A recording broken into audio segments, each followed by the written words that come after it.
Hey, everybody, and welcome to the Unranked Podcast. This is Christian Humes here with episode 256.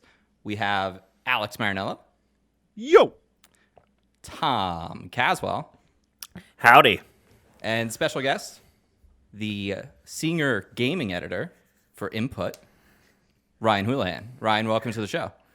Oh, hello. You could tell I was from Input? Wow. Yeah. Sherlock Holmes over here. Do you guys have a skateboard deck yet? Because that'd be not. sweet. yeah, Although I will say, an sick. unofficial skateboard of Input is Josh bought a Teenage Mutant Ninja Turtle skateboard, and he keeps it in his office where he works, and we're always like, do you just have that to sit around by you? I remember when you guys first launched it, and I saw the logo for Input, and the first thing I saw, I was like, that would look sick on the bottom of a skateboard. Yeah. It's we need something to do it about the for font. like a bumper sticker. Oh, that'd be good too. Yeah. I think we only recently got this merchant, so it might be a while before the skateboard happens. So pardon my ignorance. Yeah. But a skate deck is the board? Yes. Okay. All right. Yeah. Good to know. Like remember You got tech it, decks? nailed it. The tech Remember decks. what? God, tech deck. The mini skateboards, tech decks. Oh, we the were in mini high school? skateboards. Yeah, Yeah. the mini skateboards. They were it for like 1 to 2 years. I remember they the were- day I did like a flip out with one of them. I was like, "This is the most heterosexual male companionship I'll ever have." I was like watching me. I was like, "I fucking did it." I did feel cool doing that. I don't think I've ever actually ridden a real skateboard. I think I've had more I time have on a... False. No. False. What? False. When we filmed Me? our high school movie, The Making of, prior to that, you and I used to fuck around on skateboards and bikes, and like we would play a game called Road Rash with our scooters, Yeah. skateboards, and bikes, where we tried to knock each other off. And Okay. there was that one time I was on the bike, and you rode the skateboard and launched it in between the wheels and sent me flying. Are you sure which I was we- riding it, or I wasn't just standing on the side and then just like You threw rid it it at enough to just get some momentum. All right. But it was feel your like I'd skateboard. You owned it. I know I owned a skateboard, but I don't. I remember spending more time on the toy skateboard than I did on Sure. the real one. Yeah. You That's why guys skateboard- playing this game makes a lot of it's starting to make things make a lot of sense now. A lot of concussions. Yeah. A lot of concussions. But I was thinking about it, man. Like we did fucking reckless shit when we were kids. We would play at like middle school right after I moved to America. The like recess there was just like a huge woods, and we would just fucking grab the biggest branch you could find because these trees were huge. And just fling them at each other, and it got stopped when someone got hit in the head and had to go get staples, and that was like the cutoff. But oh my god, looking back on it now, like My brother and Good I had times. a trampoline in our backyard that was like, remember that when they started putting foam covers and nets on trampolines as if like that was to make it safe? Right. We had one of those, and we would get dressed up in like lacrosse and football and Yes. hockey equipment and just beat the shit out of each other. Oh, that mercilessly. sounds awesome. Just like bloody. And the one time a helmet fell off, it was like, that's it with the game. None of this. No more of this. No more of You would that. always push it and push it and push it until someone actually got hurt, and the response would always be the same. Be like, okay, that's it, we're done, that's it. Yeah. And you'd walk away from the incident as Yeah. if it like was like you couldn't even touch it anymore. And it was like, we'll never do that again. I I'm still do that. curious because Ryan is here, so we have someone else from Long Island, and we've talked about games we played when we were kids in school, like dodgeball. And Tom had never heard of two of the games, which were. I'm curious if you know these, Ryan. It went by both Butts Up and Suicide. Oh, it yeah, was like Butts a Up. game where you had like a tennis ball and you had to like throw it at the wall from far away, but if you miss, you had to run and hit the wall before someone Yes! else could get it. 100%. Wow. I'm having like a That's So Raven moment. How did I forget that? That was a crazy game because the whole point of that game was you're gonna get to throw a ball at like your friends as hard as you can. Like that was the point of that game. 100%. And then Yeah, we had that. It just wasn't called Butts Up. It was called something okay? else. Did you have Yeah. Alligator Pit though? Because that was the other one. Because no one I talk about Alligator Pit. We did this in elementary school, and it was like you had one Alligator mat, and it was instead of using the climbing rope to climb, Yeah, we called it you'd wall ball, swing which is from one which mat is the to other the name other. of it. And then once everyone gets onto the next mat, like if they'd make it from one mat to the other, like they're playing Pitfall, the video game, they would then move the mat farther back every time until everyone except one person is eliminated.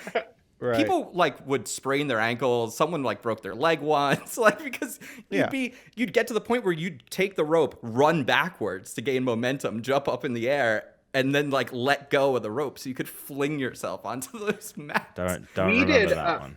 We did in elementary school, surprisingly, they allowed us to do this thing called Swerkus because it was Shoreham Wading River. That was the name of the two towns that had been squished together that I grew up in, Shoreham Wading River.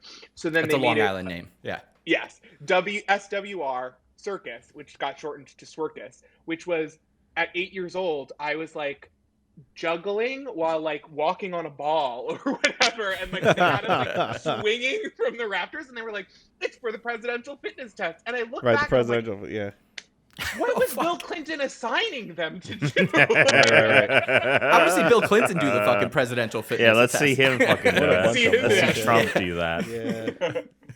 All right, let's because we skipped the Pokemon to get into our topic. Ooh. Let's talk about this week's Pokemon. So Ryan, we do the episode number. It's our 256 episode. So we talk about this week. It's the 256 Pokemon, which is Combusken, which is I'm realizing Ryan's gonna hear more jingles, and they get crazier and crazier, and some of them might have lyrics to them based on whichever file Chris plays. Whichever I never know what it's gonna be. He never knows. It's always a fucking crapshoot. So I'm excited to hear maybe the news jingle, which will be coming up soon. Yeah, that's a good point. So Tom, last week you brought up Combusken as your least favorite of the three in the Torchic line. Right. Now, yeah, I mean, I think that he just looks half-baked. I think that Torchic looks like a full design. I think Blaziken looks like a full design. And I think Combusken is kind of this, he's in his, like, teen years. He's growing into this thing, and it looks kind of awkward. Well, speaking of that, I mean, Hot take from Tom. Hot. Get Combusken looks like a cock. It looks An like actual cock. It looks like a cock. Let's call it does. It's a Wait, let me see. Can we put this up on the screen? I'm going to bring it up right now. Can we get this up on the screen? I love that I was the guest star for this. Combusken looks like a penis. Oh my god. You got the whole cock and balls right here. I mean, it's squirting. It's even squirting. Wow. Here's the thing, though. It's actually supposed to be based on a cockfighting chicken, this stage of the evolution. So I don't think that's a mistake. No, Jerry Seinfeld? I mean, even look at, like, right here. Look at where the separation of these feathers are and the way they're coming up. Right. So It's they snuck a dick unbelievable. in there.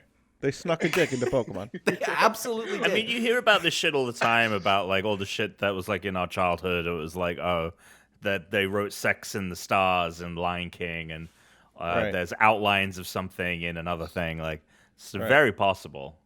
It's crazy. I just think it's funny that they were like, what would evolve into Blaziken, which is, I mean, if you squint a little bit, looks like Cher in the 70s, like that like silhouette that's just tall with bell bottoms. I love it. And it just like moves or whatever. And they were like, well, what would evolve into that is like a middle schooler crossed with a dick. I will say it's based on an illegal sport. It's a children's game. I mean, you get rid of those arms, it's a dick. Yeah. That's a dick. Right there. 100%. You get rid of those arms, penis.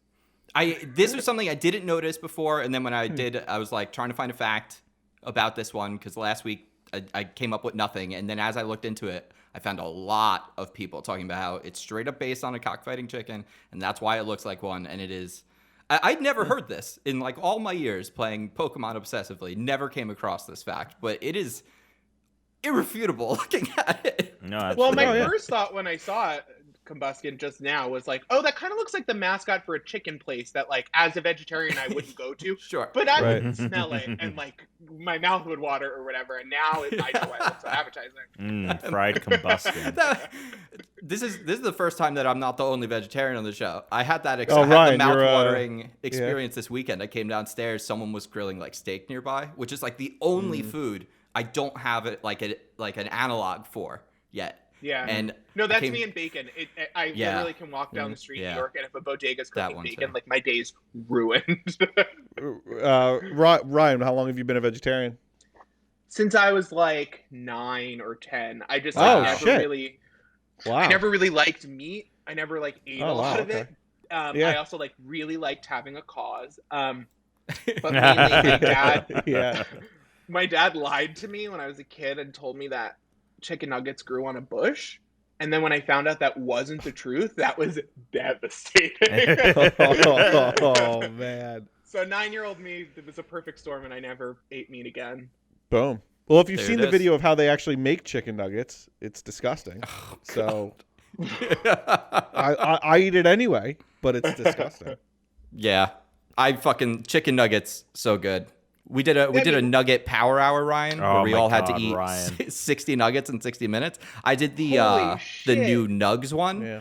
Only myself and Dan, the other host who's not here today, accomplished it. Tom tapped out at 51, and Alex tapped out at 50. Very close, respectable. No, I beat. Hold on, I beat Tom. No, I said I you're beat 52. Alex. I beat Alex. No, Tom. I was forcefully eating so that I could beat you. Yeah, by that's one, why we called 'cause you Tap Out Tom, And because his you thing- played first. And you know, I'm going to reveal it. Here's a shocker. I'm going to reveal it on the podcast right now, and there's no way to prove otherwise.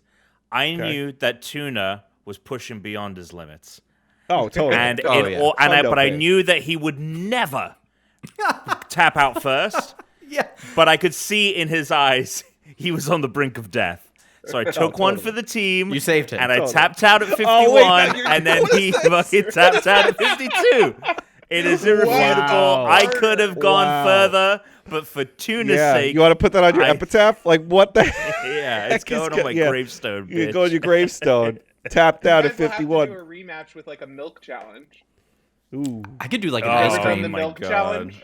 We haven't I've done heard the of milk this. challenge. The gallon And challenge. The gallon, it's impossible, right? Because you can't It's a gallon process in the an lac. hour. Oh. People say it's impossible, but in Oh. college, I was on mushrooms given, but I definitely put away a gallon of chocolate milk in college, like easily. I could do like a gallon of ice cream, but a gallon of milk, I don't think I could do. A it. gallon of ice cream? Oof. I could definitely do a gallon of ice cream. No problem. Gallon? No problem. I could do it. I'll At feel that like point, shit it's later. just about volume, right? Yeah. Like you just have to get the right volume going. Oh yeah. I mean, I eat like probably like 3 or 4 pints of ice cream every week right now. Yeah, but are we talking like? Are we talking? What the fuck? Are we talking Oh, like I've eaten chunks so of much stuff? ice cream. Metabolism, like, Oh, Are we talking like chocolate chips, This Rocky video Road? is like I hide it well. I've gained like over 30 pounds during quarantine. I went to the doctor today, Yeah. right? I went to the doctor today, and you step on the scale, and I was just like, whoa, like I gained 35 pounds. I think that's where I'm Start at. of I've been Corona. afraid to step on it. A lot Yeah. of my weight is on my ass and my thighs. Same. And not on my top half, which is why you can't tell. But I have Same. almost nothing I can fit into other than I mean, shorts if you right want now. to trade, I'm seeing Yeah, the, it's like, like the, the like the top. yellow Yeah. M&M. I haven't worn man, jeans in I don't know how long. I've been wearing Adidas track pants and sweatpants. That's it. Oh my god. That's it. I've been wearing MeUndies. Yeah. I've been wearing MeUndies since day one of the quarantine. Oh, you got those pants? You got those MeUndies pants? Tom, I basically have been exclusively wearing MeUndies ever since I dipped in March. I was like, I'm gonna buy MeUndies for quarantine, and I never looked back. Yeah, Oh my dude, it's God. tough. It's Brooke and I will go. We're not even going anywhere, but like we had to go to Target one time, and she was like, "You gonna put on real pants?" I'm like, I think not. I first off don't think that they're gonna be able to fit. And secondly, Right. I'm accustomed to this comfort now, and you Yeah. know what? We're in the middle of pandemic. Everyone can get fucked. I remember the moment I stopped dressing up for my doorman to go down and pick up Amazon packages. Like, I remember the minute that he saw me and he was like, "You gave up this early, huh?" Because we just moved here. And I was like, "Yeah, I Oh, threw yeah. in the towel. The- I'm the- a dirtbag."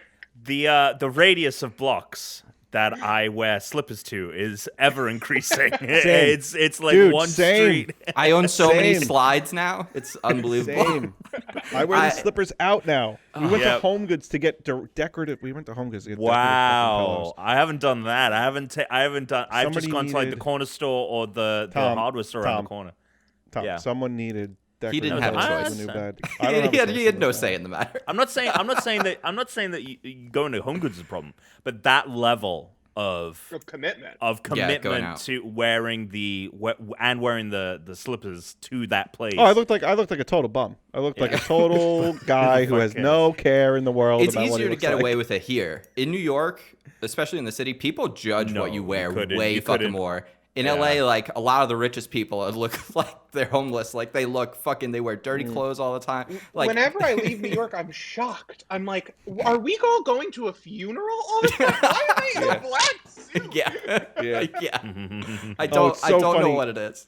The work clothes I used to wear right before the pandemic that are just sitting in the closet now, and I haven't worn them for 9 months or plus. Right? How long has this been? Almost a year now. Yeah, But, we're getting it'll close to be a year. In like there's no way I'm fitting into those clothes when they want to call us back to the office. There is no way I'm getting back in those clothes. So You know what I'm dreading? Forget it. Dreading when the second summer of this rolls around and I have to squeeze into whatever shorts I wasn't wearing last summer. yeah, sad. absolutely. Sad.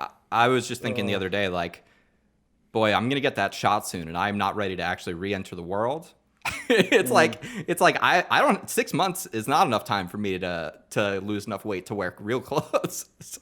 I I was with an Uber driver and we just randomly started talking towards the end of the ride, and he was saying something about like, oh, my family's coming over, but we keep having to delay it because of the coronavirus and the travel restrictions, and he was like, it's just a big frustration, and he was really just venting or whatever. And I was like, yes, sounds very difficult. And then he like looked at me and I was like, I'm sorry, I've lost the ability to talk to people I don't know. I'm really sorry. Look at the weather. How about them Mets? Like I was short circuiting. I can't even imagine going into an Uber. I can't the idea of just being in a car with another person I don't know. I have a phobia. Like, plastic Yeah, sheeting. most they of do? them, they have, Oh. They have. I mean, I think some businesses got very early on to the let's make niche coronavirus safe products for Ubers, because now some of the Ubers I go into, like, it's not just like, at first the Ubers were like, yeah, they took a plastic sheet and like have just duct taped it to the top. Now there is like actually fitted plastic barriers. There's containers of hand sanitizer, but it's like custom made to fit in the car. It's not just like in the cup holder. Like some of these like places Dexter's must be going out. Yeah. Yeah, exactly. They got the gloves I like on. that. Yeah. I'm into that. Do you guys like taxi Uber small talk? I mean, obviously, I don't. It depends. It's like if I'm on like a 5-minute ride, fine. If I'm doing anything too long, like if I have my AirPods in already, so when I get in, I can just pretend like I don't already hear them. Okay, good I move.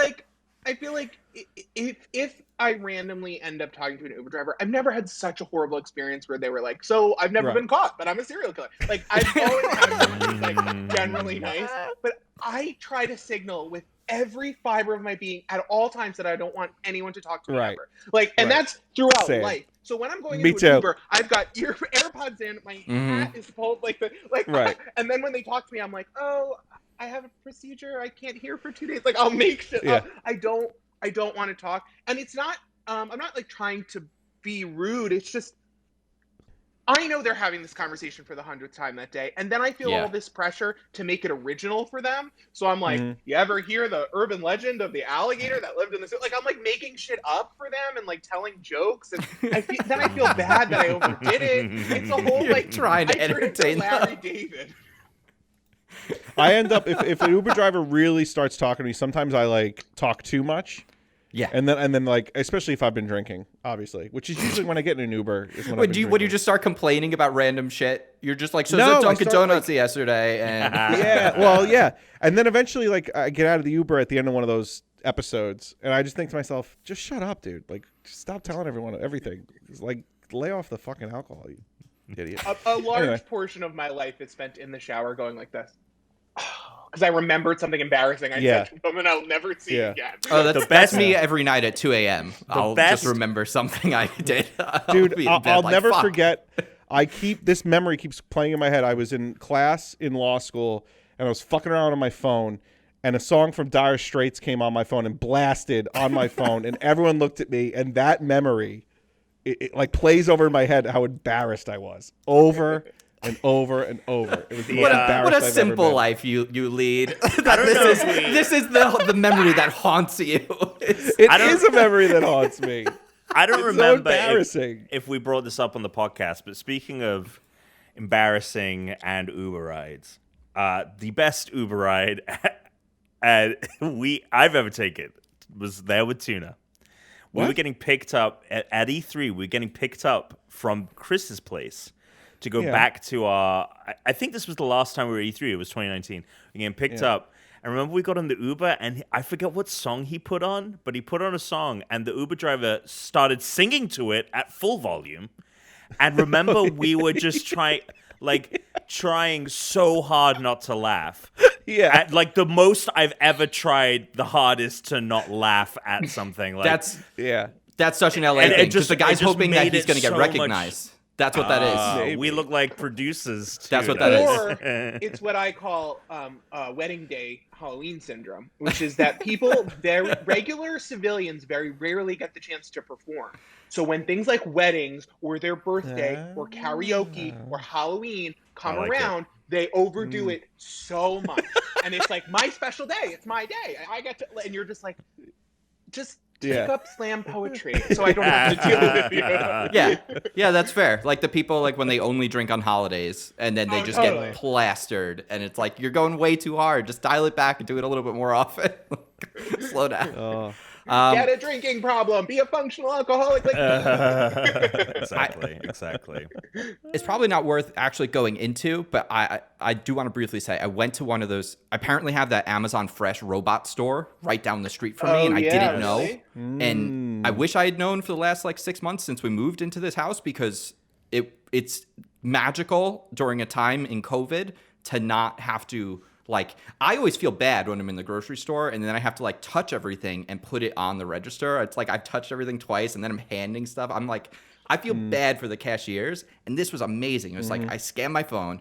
I put stuff in it. I bought twice as many things as I needed to, because every time I put something in the cart, it just, like, set something off in my brain. I was like, oh, that was fun. It worked.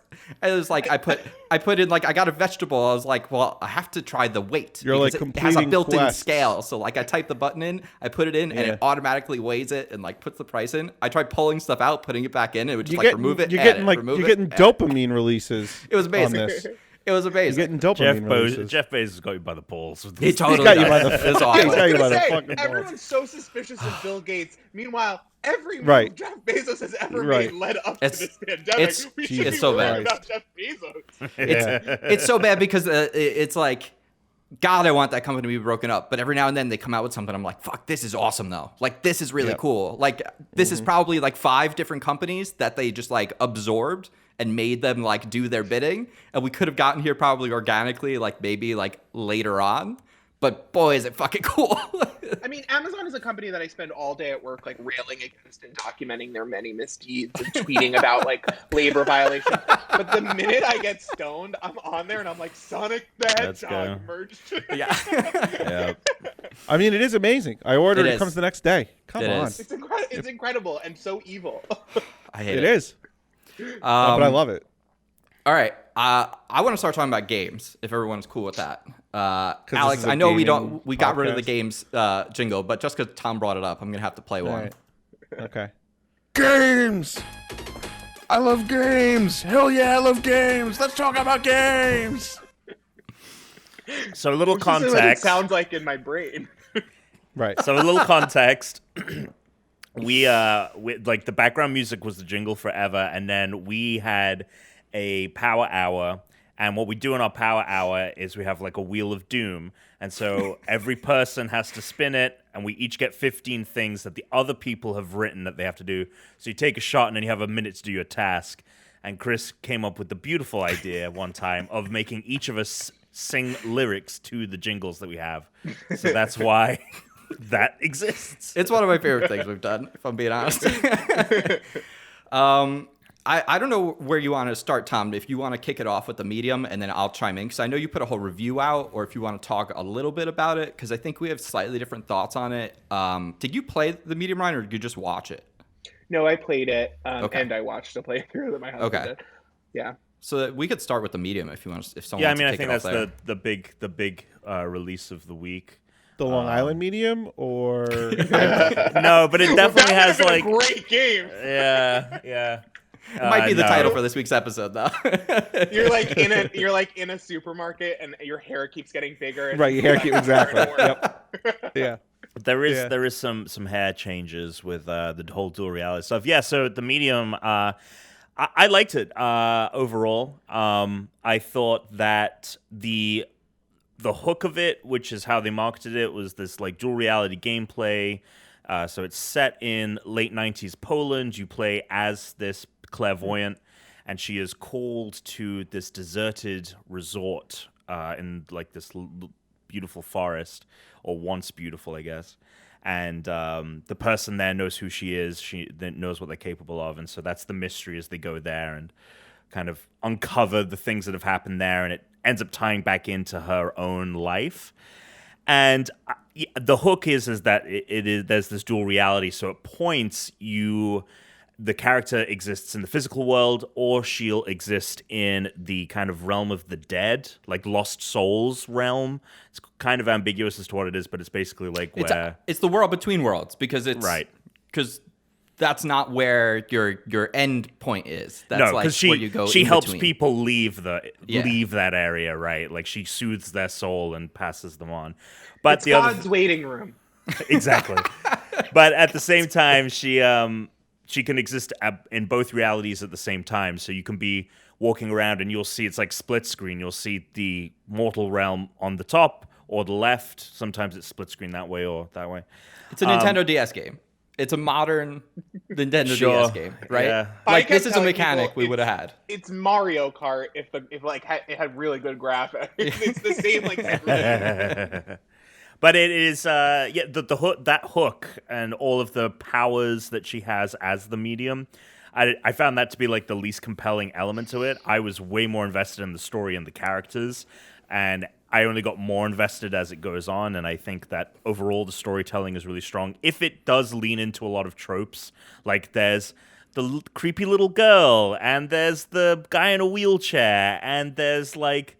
And then and because it's like in the 90s Poland, like some of these characters lived during like Nazi occupation, so there's some shit about that in the game as well, which I feel kind of mixed on It at gets points. a little Ryan Murphy, where at one point you've got like an alien blob demon like on top of a pedophile Nazi, and you're like, I need a minute with this psychic. Like That's the one thing I want to say. I guess content warning for anyone, but we're gonna try to avoid spoilers because it's out for like a day at this point, and the story is so much of the game.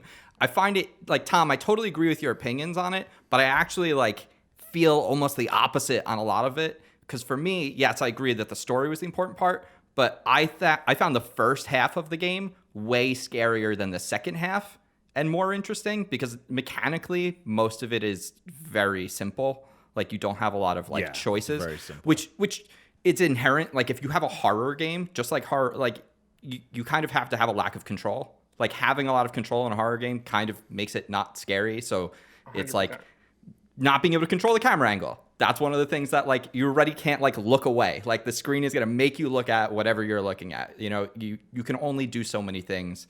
So the game part is very mechanically simple, but the first half of the game focuses a lot on like the victims that you're meeting. And I found it so compelling that the world between worlds wasn't the scary place. I was fucking terrified during the first half of this game. I like can't handle spooky games. They give me so much anxiety until I took an edible, and then suddenly I found it very funny. At which point I then stopped. I stopped playing because I was like, oh wait, this isn't how I should play this game. I should stop. No. So I waited till the next day at that point to play. But once we started finding out more about the antagonist of the game, and once it focused more on the antagonist of the game, that's when it became less scary to me.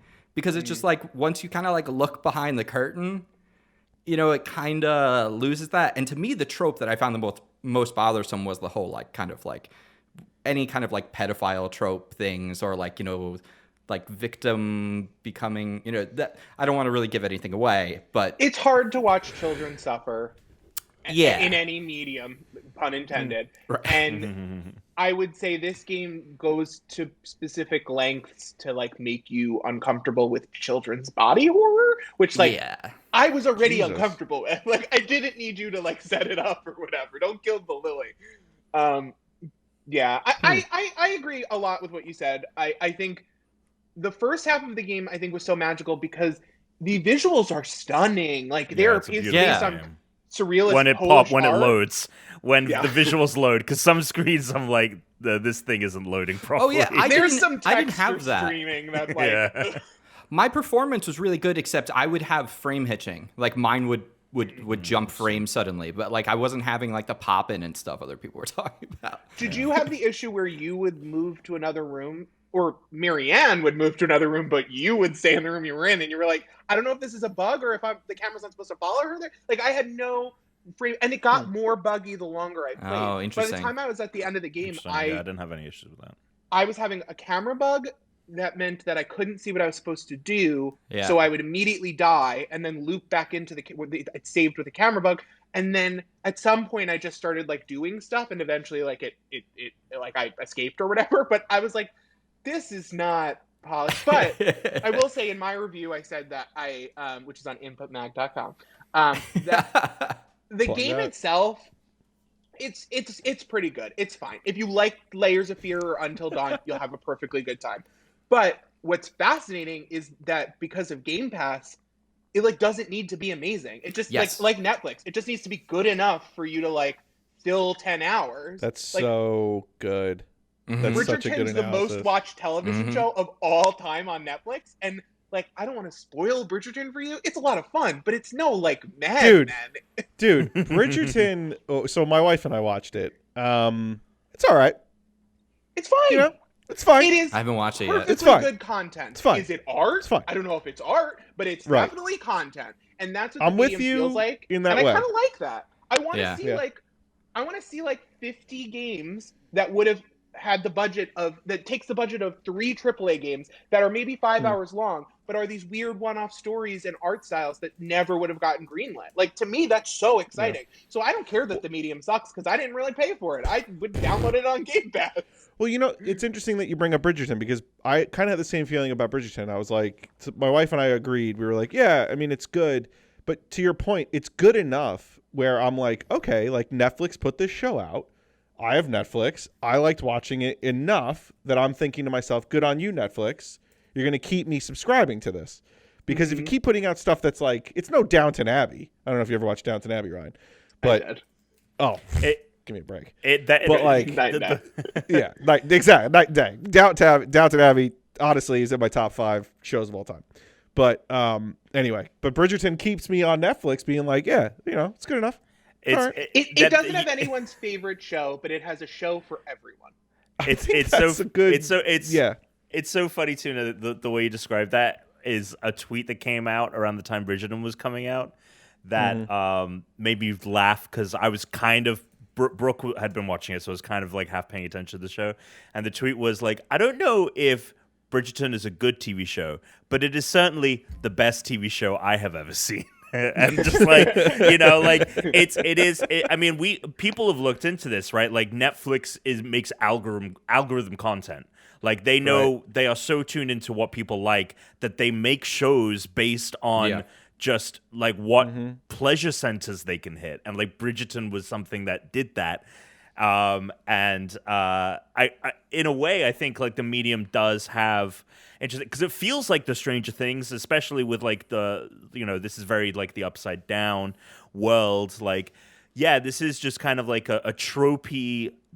It's a well written for the most part tropey. Yeah, especially piece for of a game. horror.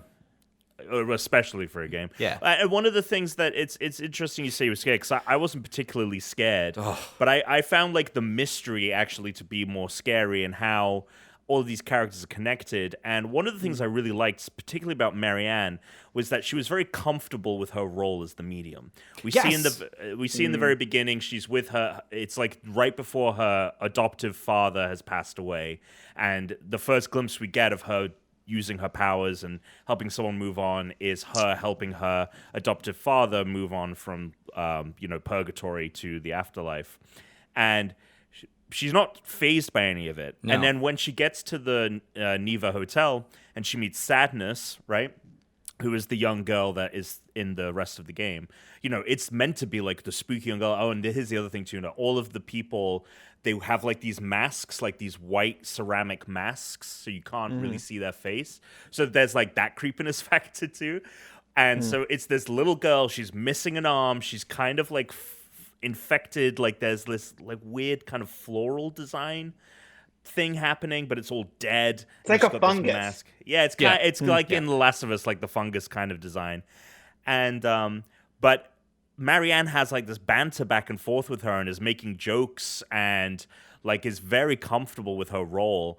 And then so that to me put me at a sense of ease of like I'm not actually necessarily scared by any of this, but obviously as the game progresses it gets more and more intense, and then as it becomes more about her story and how she ties into all of it and her history, and she starts to have like the walls kind of crack around her and her sense of security with her position as this clairvoyant, that's when I kind of like felt the horror as she got more scared as a character. So towards the late, it started to become scary again, like when it like things got maybe a little extreme. But at that point, still though, the antagonist wasn't scary to me. But I just kind of like felt like a sense of fear for the player character. But the first half, you spend a lot more time in the real world as opposed to like the world between or whatever we're calling it. And I always found, because she is so comfortable, whenever you're in like the dead world, it was the real world that was scarier because you couldn't see like the ghosts in the real world and shit would just start happening. And you're just like, you're by yourself, alone, walking through the woods or going through this room. And you're just like, I'm just like waiting. I'm like waiting. Like, what's going to fucking happen? I'm just sitting there the whole time. It's like walking through like a haunted house, like just waiting for someone to like jump out and scare you. I'm just sitting there anxious the whole fucking time. And then finally when something goes off, like I like almost threw my controller once. Therese loved it. She was just laughing at me for like hours watching me play this game. What's funny is you both have very psychological takes on like where your fear from it came from, and for me, I agreed with what both of you said. I think that's true. But the scariest thing for me was just an empty, abandoned pool. I hate an empty, abandoned pool. It is such a good shorthand for like there was fun here, there was joy here, there was prosperousness here, and it's gone. And I guess that's like my deep-seated fears for America at the moment. Like I'm like, no, fill the pool back up. It could all be good again. Bring the kids. Like, I think that's a testament also like to the writing specifically, not just with because some of the dialogue is a little like hammy. Because I mean, Marianne is mostly on her own for a time. And I was talking about it with someone else that was playing the game, and they mentioned like when she finds the bolt cutters, right? Which is like becomes like one of the most integral tools in the rest of the game. Anytime I find a chain after them, I'm like, fuck you! I got bolt cutters, motherfucker. I'm like, Marianne, are you a psychic or are you Fiona Apple with these bolt cutters? She's got them. She's brandishing them for every reason. But she makes this joke about like it would be a good spy name, Cutters, Bolt Cutters, and I'm like, oh my god, bolt like cutters. Like it's so there's some lines of dialogue like that, but I think it's a testament to this game specifically. Like when I picked up a letter from someone or a note, I was like reading it.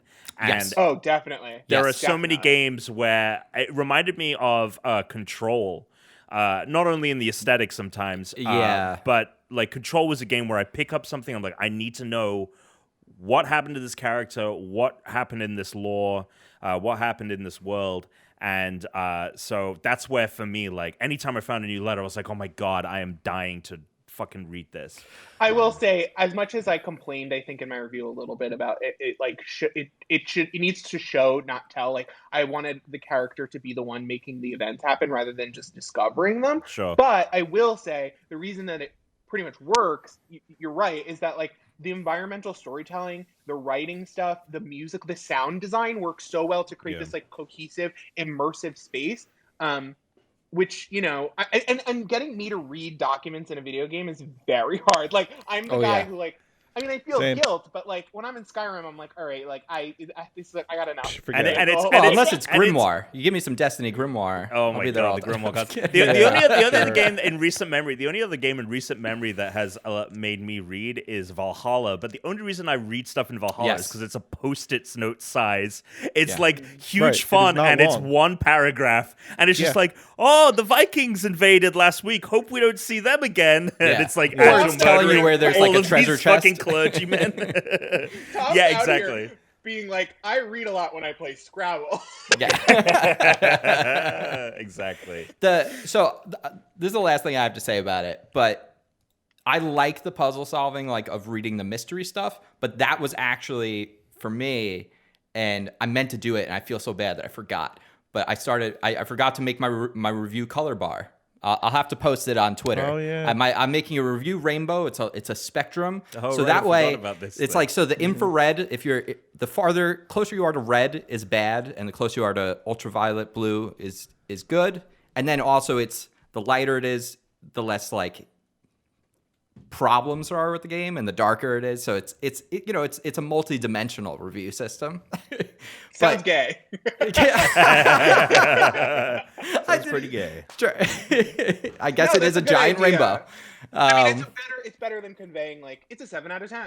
Exactly right, and then does give a partially little more I don't like numbers because also then like I don't want someone to compare what I would give Assassin's Creed Valhalla with the Medium because they're two very different games and by completely different teams, a different scale. Like they're doing different things. So if they have numbers, it's like that. It doesn't even make any sense to compare them. But there's early on a room where you're like in a boardroom and you have to solve a mystery. Oh yeah.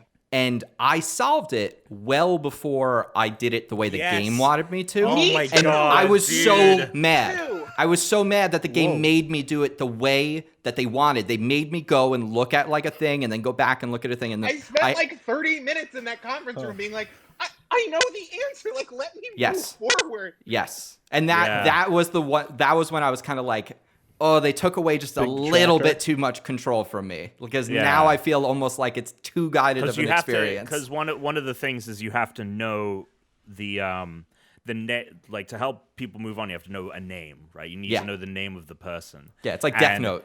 So there's like a bunch of names that you can pick from, but you very quickly learn who the name is. But it requires you to go over to this thing and do this thing, and then Marianne will have a line to herself like, maybe I've narrowed it down. I'm like, it's this guy, it's this person. Yeah. God damn it! And then the other thing is I'm also like, I was having a lot of trouble. I don't know if it's just like it wasn't engaging because people were talking, but I was having a lot of trouble like getting in the right position to like, X Yes. pops up to like Yeah. do this or that. So that one particularly was very annoying because I was having a lot of issues with that and knowing the answer, knowing what I needed to do, but I had like to do some busy work to get to it. Fortunately, that one is way more egregious than anything else in Right. the game, but Yeah. there are little bits of that, and Yeah. everyone I've talked to who's played this game, they hated that conference room. But I wouldn't have if I could have just like gone and like answered it still. Yeah, like if they said, if I "Who- could have who looked is at the it?" piece You of pick paper from and the I could have thing, yeah. yes. If I could have just skipped it because I solved it on my own from the clues they already gave me, then I would have actually loved it because I've been like, I fucking figured it out. The game didn't have to tell me what the answer is. And then it was actually, nope, you figured it out and the game has to tell you what the answer is. So Who are you, Summer Sanders? you motherfucker. There you go. I'm never gonna forget that show because some kid came in once and they're like, well, what does she do? And no one got it. And it was like, I collect belly button lint. And she had this like jar of like fucking like belly button lint. It was so gross. Yeah. The best thing about that show, I mean, complete tangent, but the best thing about the show, other than the fact that, oh my God, Kenan Thompson has been on television for 58 years, is that Lori Beth Denberg was so checked out. She would just say things. And I've gone back and watched old episodes, and the kid would be like, I can do something amazing with my blank. And she would be like, mother-in-law? I don't To the kid mother-in-law. Speaking of Kenan Thompson, he was literally a clue on Jeopardy yesterday. He's been on SNL since 2003. That's makes me feel That's old. insane. That makes me need a good burger. Yeah. Yeah, well, hey man, probably a good paycheck. Alex, Oh, since man. you had to listen Steady. to us play, talk about the medium, I know you've been moving. So have you played anything since the last time we recorded? No. I played a little bit of Assassin's Creed Valhalla. I jumped on Warzone with Tom Right. twice. We've been I hate having that I hate that game. some highs and some lows. Let's just put Was it that that when way. I came in hate- and I trolled you in the chat? I mean, that was No, Oh. no, that was last week. This week That though, was I'm last getting like every single time. But I like to play it. You know, I play it and then we die or we lose, and I'm just I hate this game. it's all about the journey and not the destination, because It the is. destination Yeah. ultimately The ends in you destination getting shot in the sucks. back very Yeah. quickly and like getting surrounded Yes. by a team.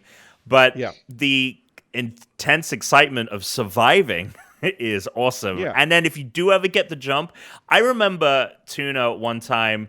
We were in a helicopter, we were flying, and there was another helicopter, and Tuna had an RPG, and he hit the other helicopter with the RPG while we were flying, and Tuna was ecstatic. He was like, that's the best thing I've done in a video game ever. And I was like, that is Warzone.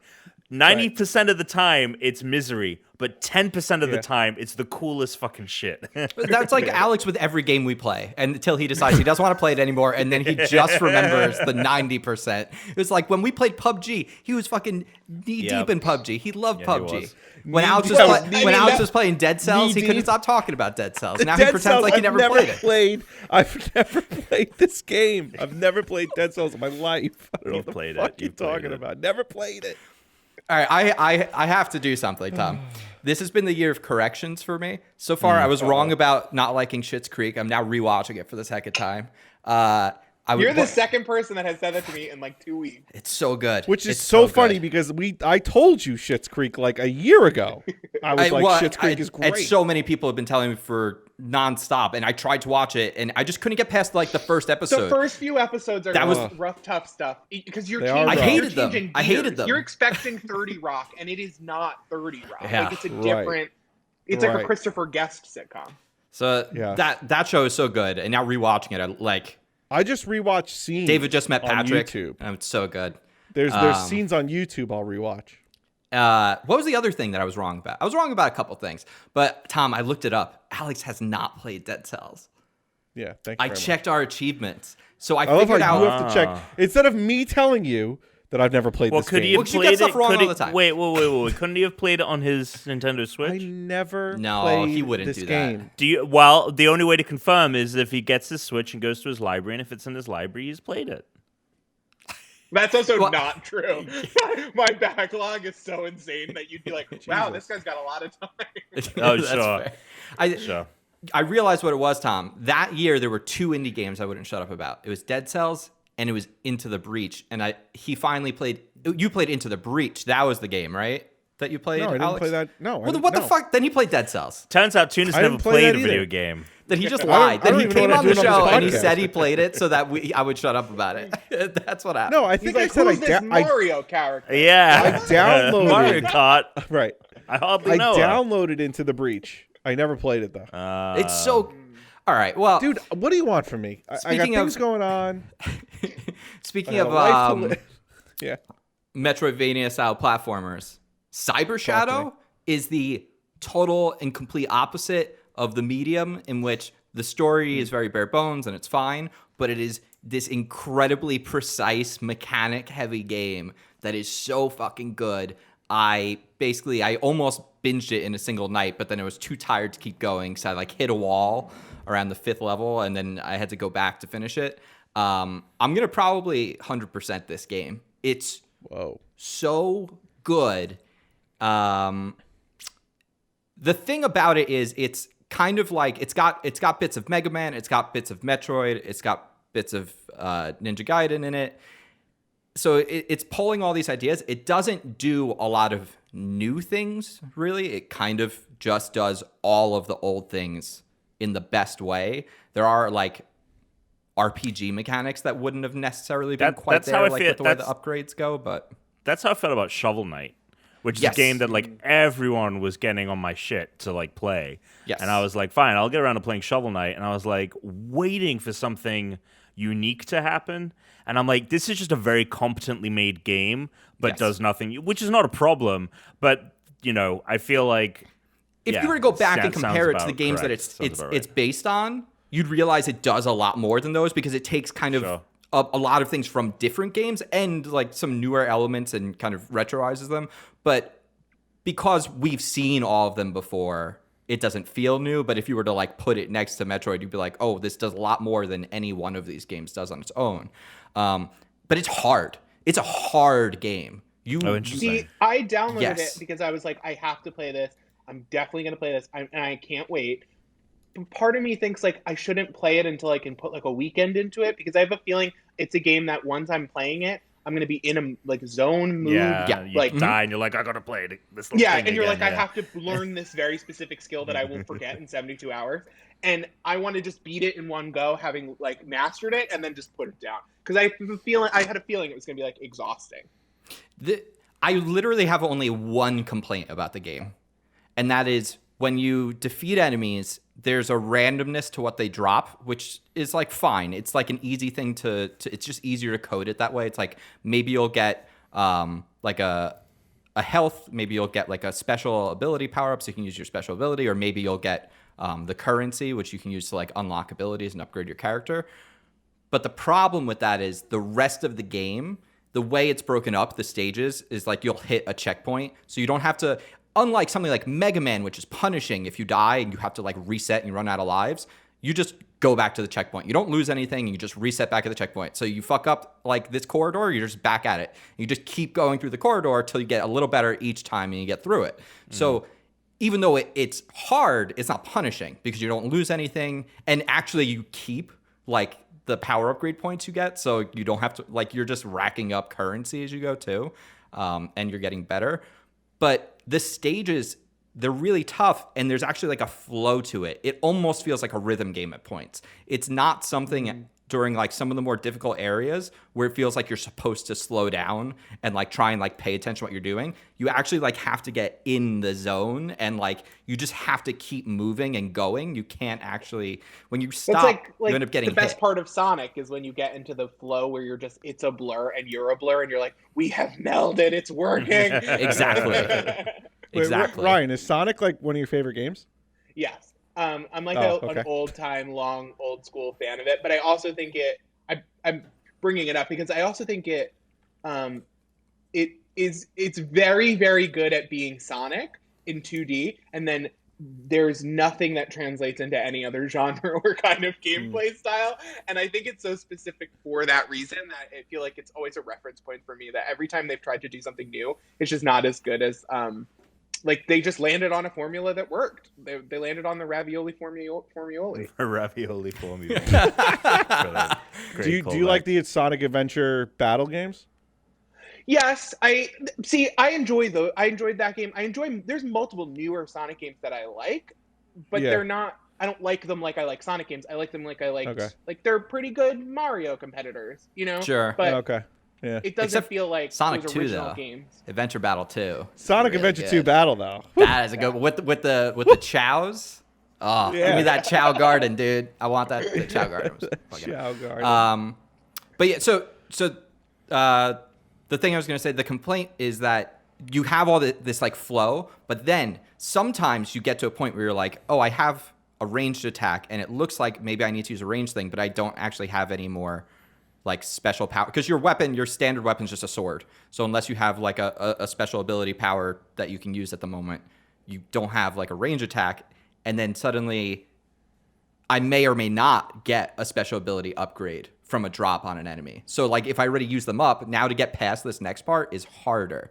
So like this like one element of randomness that they added to it kind of breaks the flow sometimes because That kind of a system, it's like Pokemon where it just trains me to never use potions. Like just never use them. And then when you get to like then you end up never needing them. But I always feel, or like rare candies, I'm like, I gotta save this up for a specific Pokemon. Oh my god.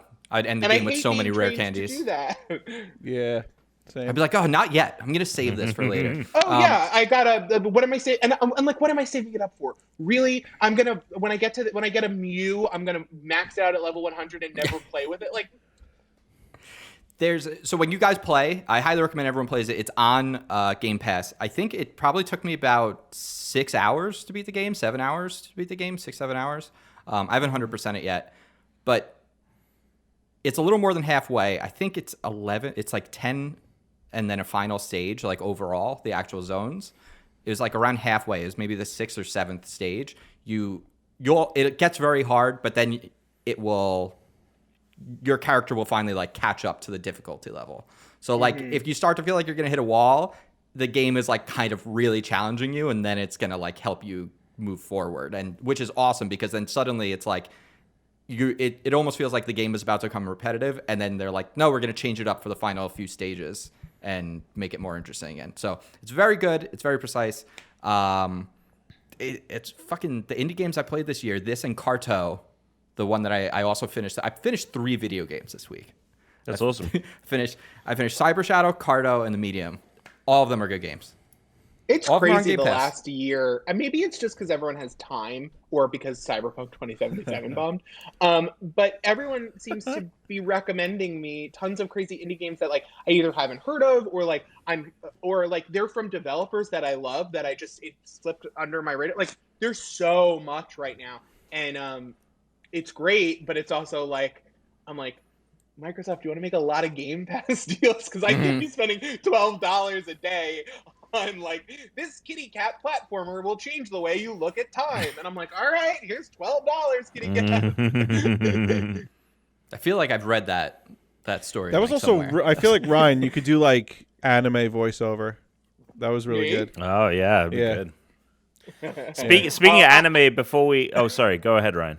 I was gonna say, I don't know, I'd creep myself out doing a lot of the like anime breath stuff, which I love, which is always just like, Yeah. But you just did like I feel like you just did a very good like announcer, like recap guy.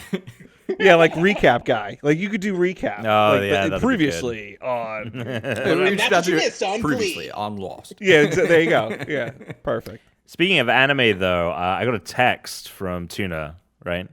I want to get into this. I'm curious as to where he's at before we get into news. But I got a text from Tuna because we were playing Modern Warfare, Warzone, and Brooke and I restarted Attack on Titan with Brooke, who hadn't seen it. So good right now. She is obsessed with the show. To a degree. Like we watched My Hero Academia, which was kind of like my gateway to getting her into anime. And I thought, oh, she'll like this weird thing, Attack on Titan. And she is obsessed. Like, she makes us watch things. We'll be trying to go to sleep, and she's like, is this character doing this? Is this? And I'm like, you haven't spoken in 30 minutes. Like, I'm on the verge of our REM sleep here. And you're like, so I was mentioning that on the stream, mentioned it to Tuna, got a text from Tuna, and I missed it. It was like at 8 a.m. saying, like, you up. And I thought, oh no, something was wrong. Like he can't do the podcast for like a month because of work or whatever, or the move. And then he's like, so Attack on Titan. And I'm like, do you want to call me? And he's like, yeah. So he FaceTime calls me, and I think he's binged the first season in a day, right? And he's like, oh my God, this happened, then this happened, this happened. No, he only saw like 4 episodes and already was like, wait, what? This, that, and the other. So I'm curious as to where you're at with it right now. Ryan, have you seen it? I have seen the first episode, and then it's been for the last year in my queue of shows that I have to get back to. All right. But I have had it heavily recommended to me, and I think Evan Rogers. So I won't ruin. I'm not that far. I'm not far. I got to talk to Evan then, because I got to talk to Evan. I'm not far, so I won't ruin anything for Ryan. But a revelation was made, Tom, like a couple episodes after where I told you I was. Yep. So basically, I'm watching this show, and I've got a ton of questions. Because it's like, what is with the Titans? What is going on? Why do they look so creepy? Why are they, like, not have genitals? Why are they, like, Barbie dolls? All fair questions. That's why. Right, so what the hell is going on? I was like, I'll come back to this, because this is a lot. Right. Yeah. Why are all these Barbie dolls attacking these people? Right, they're all. There's no female. There's no boobs. Right, there's no boobs on these things. So no tits, and then there's no cock and balls. There's no cock and balls. Right, and then they're all the same like shape. They're all this like rectangular No shape, so they're creepy as hell. And then like they appear, then they disappear, and then I'm thinking to myself, how could this be a show? Like, okay, so it's like the Titans attack a city. Like, who cares? Like, okay, like how could this turn into something? And then something happens. Won't ruin it for Ryan, but something happens like a couple episodes in, and I'm just like, oh, so what? And anybody who watches the show will understand what I just said there. And then, a couple episodes more go by, and you're just like, whoa, wait a second. And now I'm sitting here like, and then I had to go to bed, and I had to do work, and now I'm thinking, now I got to do this podcast. But what I really want to do is go watch more episodes. Yeah. But and the funniest thing is I'm laying in bed, and I got my iPad on, and then Britt looks over and she's like, "What the fuck are you watching?" like for anyone who's just seeing it in their periph in the corner of their eye, and then turns over to look at what you're watching. Yeah. It's just it's inexplainable. I don't know how. You're I'm watching Real Housewives of Orange County. Right. This is what they look like. I don't even know how to broach the subject. It's the year 850 in These an are the alternate Gilmore kind of Girls. No, you just be like, there's a society in The Giver. They built a wall and they walled themselves in, and because there's giants that are trying to eat them, and the giants showed up and they're trying to eat them, and they're all naked. But it's way more number one. It's way more complicated than that. But she doesn't want to know what the actual is actually happening. She just wants to have some reference point for what the fuck is on the TV. I didn't even give a reference point. I reached over and I just went, look, don't worry about it. Don't worry about it. I'm not even going to tell you what the show is. I'm not even allowed to say that anymore. Because that's my that's my default. Is don't worry about it. She's like, well, I'm not worried about it. I just wanted to know what it was. Yeah. So she goes, well, what do you want? I'm like, don't worry about what I'm watching. It's way too complicated. What's worse? Getting caught watching Attack on Titan, and it's a really fucked up Titan on screen, and he's doing something, or fucking Mineta doing some shit in My Hero, and Britt seeing you a Mineta perving out over. I mean, there's there's no Mineta perving, but there's also, thank God. I think anytime there's horny cartoon stuff, just as someone that grew up in Western culture, it's weird. I just find it strange, weird. Especially because the characters are always kids; they're not adults. Yeah. So I think it's all right. Can I really fucking this weird. Might be. I don't know if this is an unpopular opinion. But whenever I watch a TV show or a movie, I'm going to go on another tangent now. Great. Something that I find weird in TV shows and movies. If someone's going to the bathroom, why? Is that part? Do I have to see that? Is that I imagine. Can we get rid of that? I try to imagine the writers' room where they were and then on screen he'll be dumping out, and you're like, what? You could have chosen anything. There's also other things that maybe that's a metaphor for something. There's other things that can be metaphors. Why would you choose? Right. It recently, in the last 10 years, the first time I remember it being I remember people talking about it. It was when the first season of House of Cards came out, and that is a thing they'll do with whenever they want to be oh, she's an independent woman. Look at her on her phone doing business on the toilet. That is a trope now. It's a trope. Whenever you have a powerful woman in a TV show, there's a scene of her somewhere in that season doing work on her phone while she's going to the bathroom. That it happens all the time now. At least be realistic. What I don't seeing, and what drives me nuts, is I got to sit through this gross stuff. I got to sit through thinking about what you ate today, and then I watch you pull off one square of toilet paper, and they always push it down really. Yeah, they push it down. It's so stupid. It's so dumb. They push it down. It's a quick in and out. Are you kidding me? Yeah, unless they have a bidet. Who's got one square? Who's got one square? You're covered in piss and shit, and you're going back to Rachel. Can you spare a square? So there you go. Yeah, spare a square, exactly. Give me a break. So you're enjoying it. You're into it. Oh, I'm loving it. Because you're only gonna have more questions. We're peeling onion layers away with this show. Every episode, I'm like, Jesus, what the hell? Now I gotta watch it because you have me very intrigued. All right, it's good. You'll like it. It's good. It's in my list, but I'll bump it up. I would also suggest to say watch Dr. Stone, but if you need to prioritize, I'd say Attack on Titan because it's the final season. So yeah, the final season is on right now. The final season. Yeah. So season 4. This is the best time to start watching it. It's really wild rewatching it. So we just finished season 2, Chris, which is funnily enough for some reason really short, but we just finished season 2, and it's amazing because we had to wait 3 years between season 1 and season 2. Oh, because I think the second season it's shorter because that was all the content that was done from the manga, and then it was Gotcha. they just had to wait till more was written. It's like how every 5 years Cartoon Network would come around and be like, "Hey, remember Venture Brothers?" And I'd be like, yeah. Yeah. Wait, could you imagine if they did that with Game of Thrones?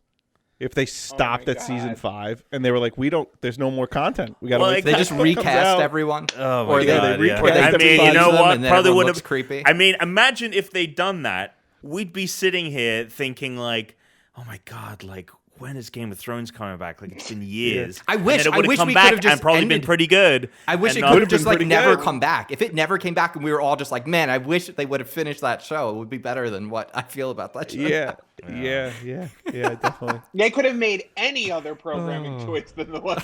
Yeah. Yeah. That last Jesus season is like Christ. Sex and the City, the movie too, where it's like it exists, and I respect fan fiction, but that's not canon. Like that is no part of like That's the my- world my, that you established HBO. My wife doesn't know the word canon, but she pretty much thinks the same thing that you just said about Sex and the City too, the movie. She doesn't know the word. She doesn't know the word canon, but she definitely would agree with your assessment. But you know, like it's like if you watched Weeds in the first few seasons, it's like I'm a drug dealer and a mom. How am I going to make it work? And in the last season, she's like, "What if I purchased Disney World and sold it to Sweden, and then we had a VR?" And you're like, "What? How did we get here? We were just in the suburbs before." Oh man, That's amazing. we are way off. Yeah, we are. topic. Yeah. I was just thinking that Well, I too. wanted Way to say, off. You're Yes. saying that you don't like sexy cartoon characters. I did want to mention, I agree 100%. I'm not down for like, that's not my thing. Yeah. Right. However, every once in a while, I'll see like Hercules from the Disney movie Hercules, and you're like, man, that dude is thick. Yeah. And then you're like, no, I did it. I'm Japanese. No, you did it. You It's did it. it's just I'm the Japanese thing, culture. the thing I hate about it is like I was about to watch this like volleyball anime on Netflix, or no, it was a basketball anime on What? Netflix. It's a basketball Yeah. anime on Netflix, and I was like, you know what? Fuck it. I have nothing else to watch. It's 1 a.m. Why not? Let's put this on. And I go to read the Why don't you just synopsis. go to bed? Why? What is time? What is time? What is time? So I read the synopsis before I hit start, and it's like the two greatest middle school teams, and I'm looking at them like these guys are fucking jacked, and they're huge. These aren't middle schoolers. They look like they're like 28, like they're like, you know, they've been in the NBA for half a dozen years at least. Like why did they take 13-year-olds and make them look like they're almost 30 It's years like when old? you see the football team on like Riverdale or Dawson's Creek, Yeah. and you're like, "Oh my god!" So I guess all the Oh, retired dude. NFL players were down. Yeah, Riverdale is such a these are And high school kids. Sabrina Okay. is the same thing as Riverdale. It's the same exact thing. Yeah. You're like, wait, there's an episode where literally they're like having an orgy, but these are supposed to Wait, be like now high I'm interested. schoolers. Now I still want to take this off topic. Ryan, have you seen all of Riverdale or no? I have been in and out with my husband. I watched the first and second season, like I was so into it, and then Yeah. it felt like they were It taking got the Cards Against silly Humanity as fuck. and just Yes. throwing them against the It wall got and being like, ridiculous. they're like, Hitler is in a gang with Mr. Right. Monopoly, and you're like, okay, Right. That it kind of did feel. Yeah. All right. But yeah, those teens are old, and I Yeah. feel like I maybe it was like ever since Degrassi or something, like where they cast people that were the age they were supposed to be. I'm just like, I can't watch someone take Boniva and complain about like their boyfriend cheated on them or whatever. It's just not realistic. Yeah. That show I never watched, but I followed all of the social media about it. And that's Which- part of why I watched Sabrina, because they were like, oh, this is coming from the Riverdale. Riverdale people. And I was like, I kind of missed the boat on Riverdale, but I'm going to watch the new Sabrina. And the new Sabrina is also fucking nuts. But then they'd be like, well, guess where the new season of Riverdale is going? And I'd be like, fuck it, I don't watch the show. I'm going to read the spoilers on this. And I'm like, Wait, what's happening? Wait, Ryan, you like Mad Men, right? Oh, love Mad Men. Let me tell you something. Christian Humes over here, he cannot get into it. You know He has what? Tried. I Yeah. did. Here's the thing. Yep. Maybe like Schitt's Yep. Creek, I just need to get past the first episode. Maybe. I don't know, You man. gotta- Mad Men is like.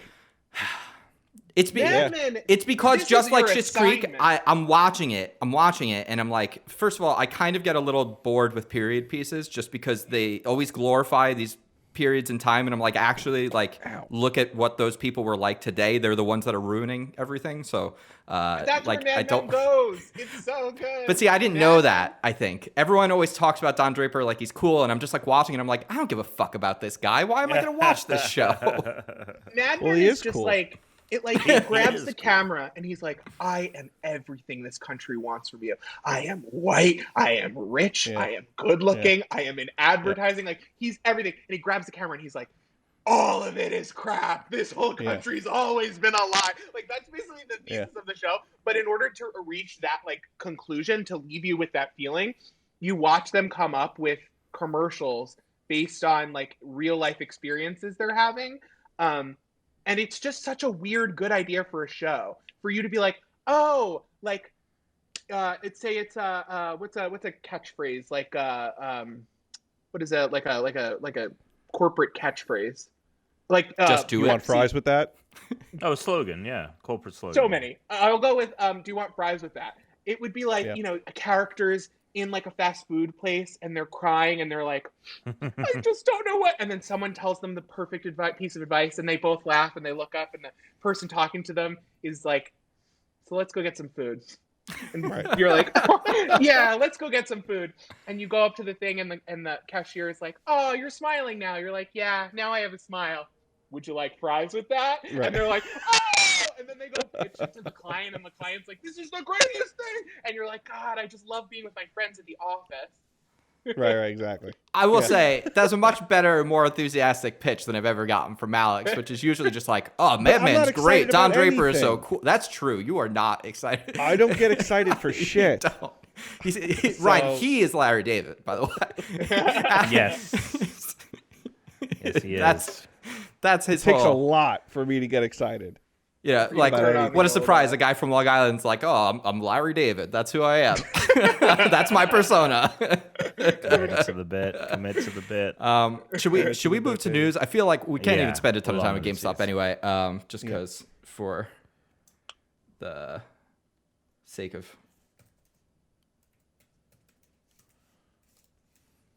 I really got to get a new soundboard app. News.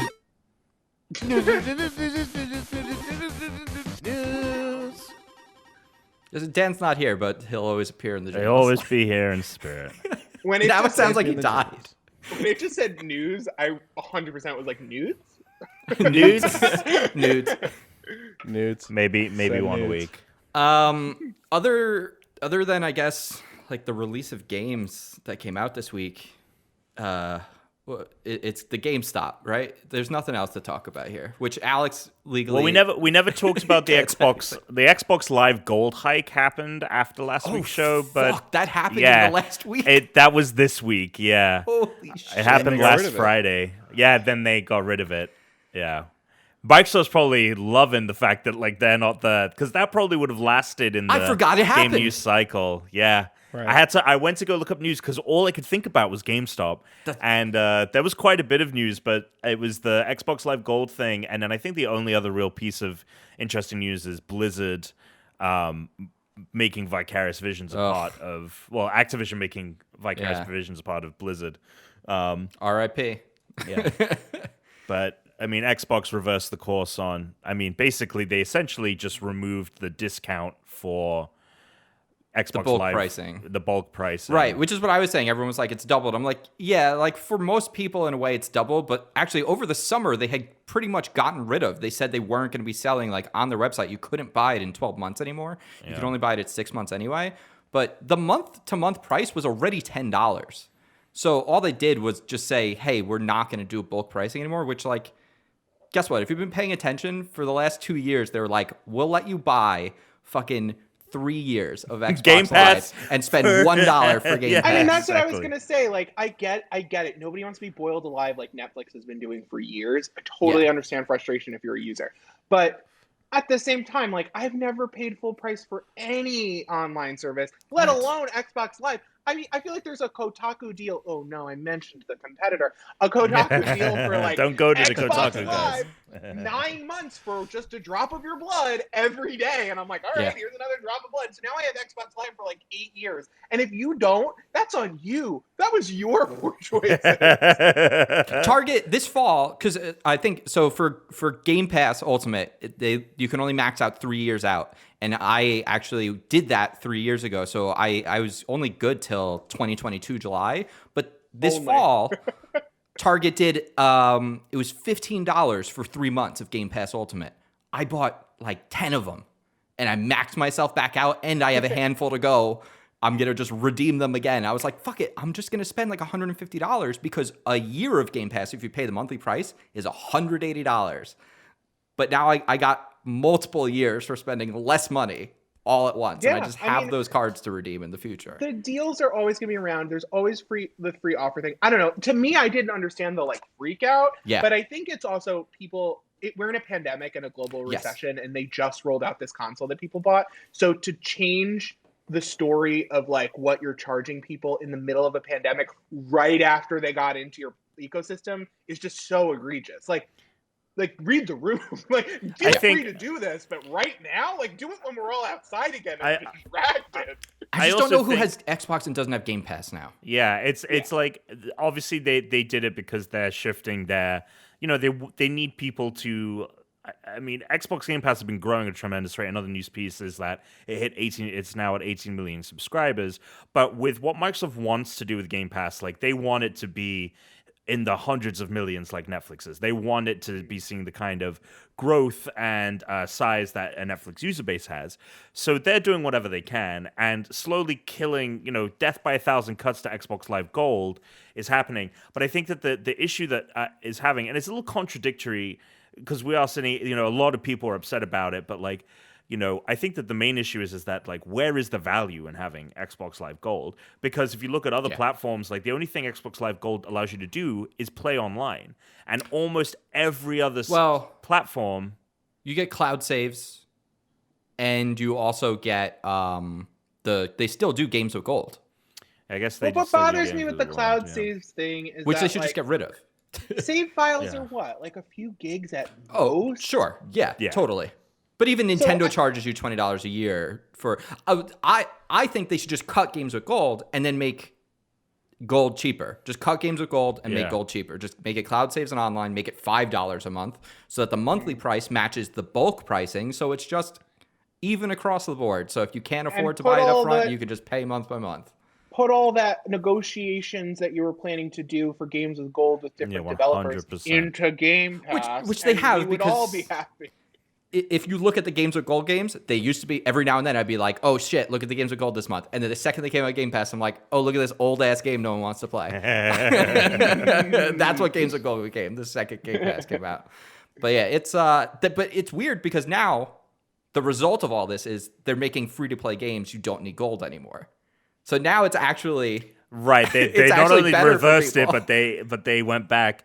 And there's all this conspiracy theories online that like, oh, this was their plan all along, and that they only put this out. Well, that's because our minds are poisoned from being home alone. And all the actual shit that it would be a conspiracy theory in any other reality, but is actually the fucking truth. We only see conspiracy theories now. Of gold, Xbox Live Gold, so that he could microchip you. Yeah.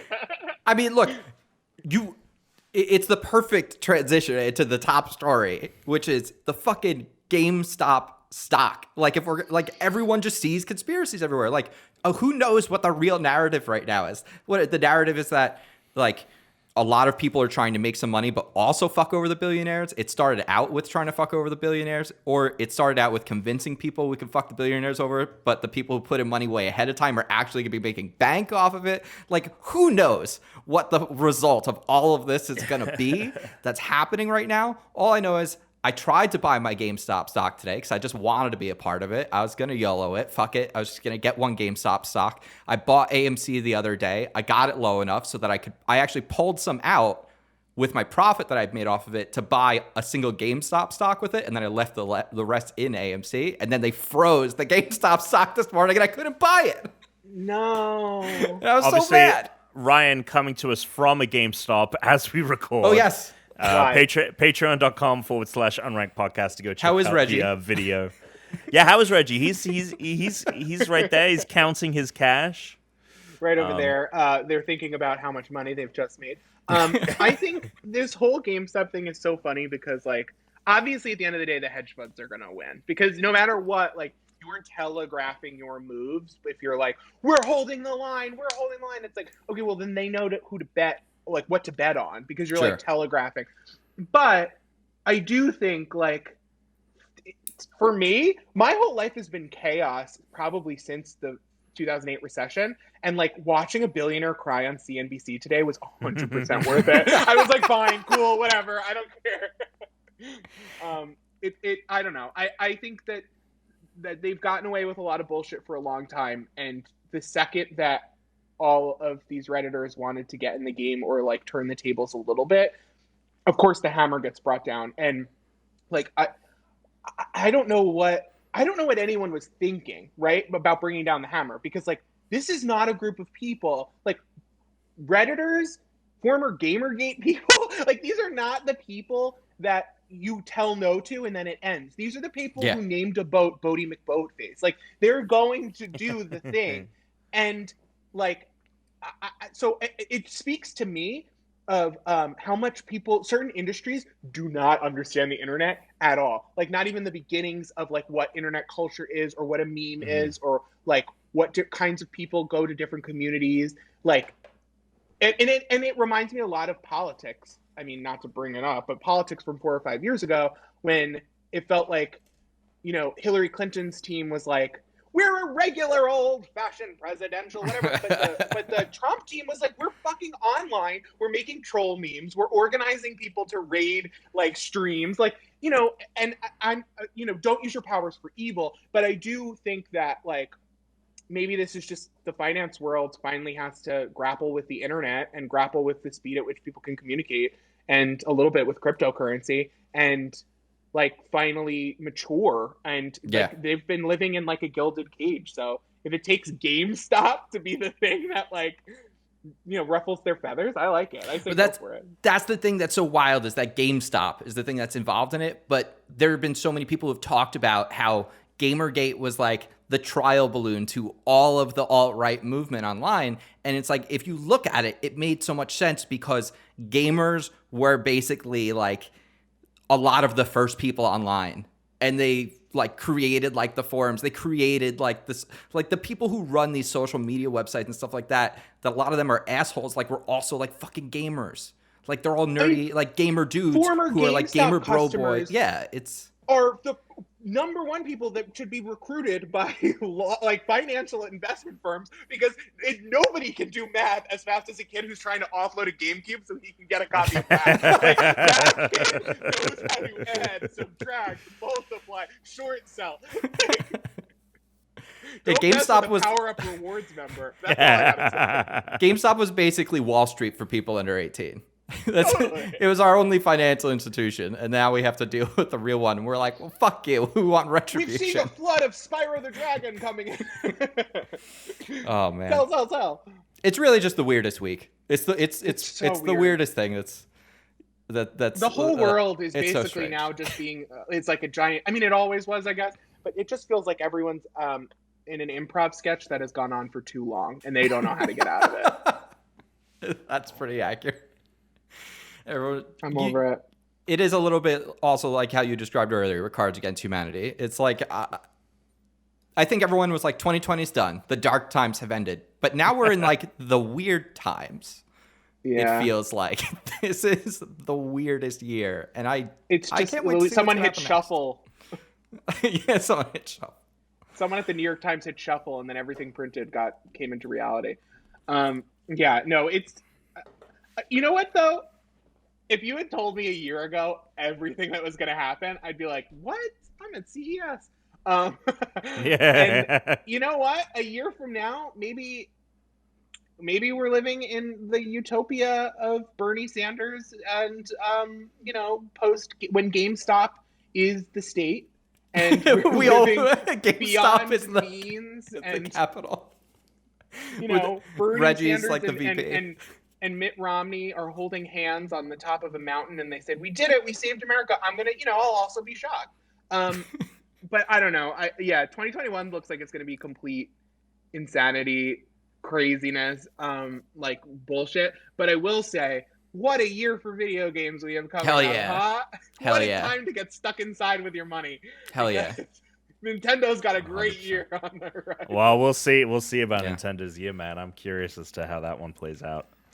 Which, by the way, we started our fantasy draft last week, and Dan has already had 2 good scores. He has, yes. With Do you know about the this? medium and Do you know about Fantasy Critic League? So we did this thing a couple of years ago, Ryan, where we started a fantasy league where we would draft games, and it was all based on I think at the time, the IGN review score, what IGN would give them in review, and it's changed over the years. It became the Metacritic thing.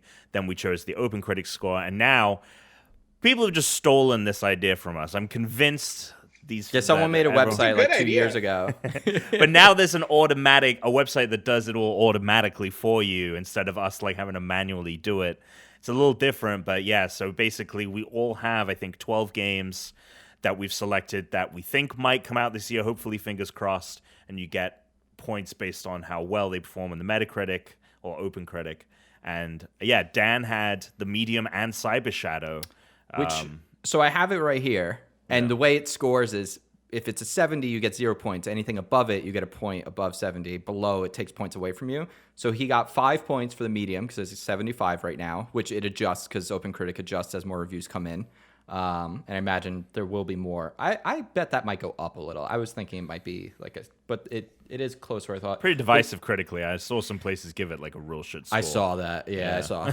It is kind of like all over the place. There's some like very high ones, and but Cyber Shadow has an 82 and he had 12, so he has 17 points. But the best thing about this, because we were just talking about shorts, is they have a counter pick, which is basically shorting someone's review, and you're guessing which game of theirs everyone guesses for each person once which game of theirs will get below a 70. Alex, you counterpicked the medium, so you currently are in last place now with -5 points. Get fucked.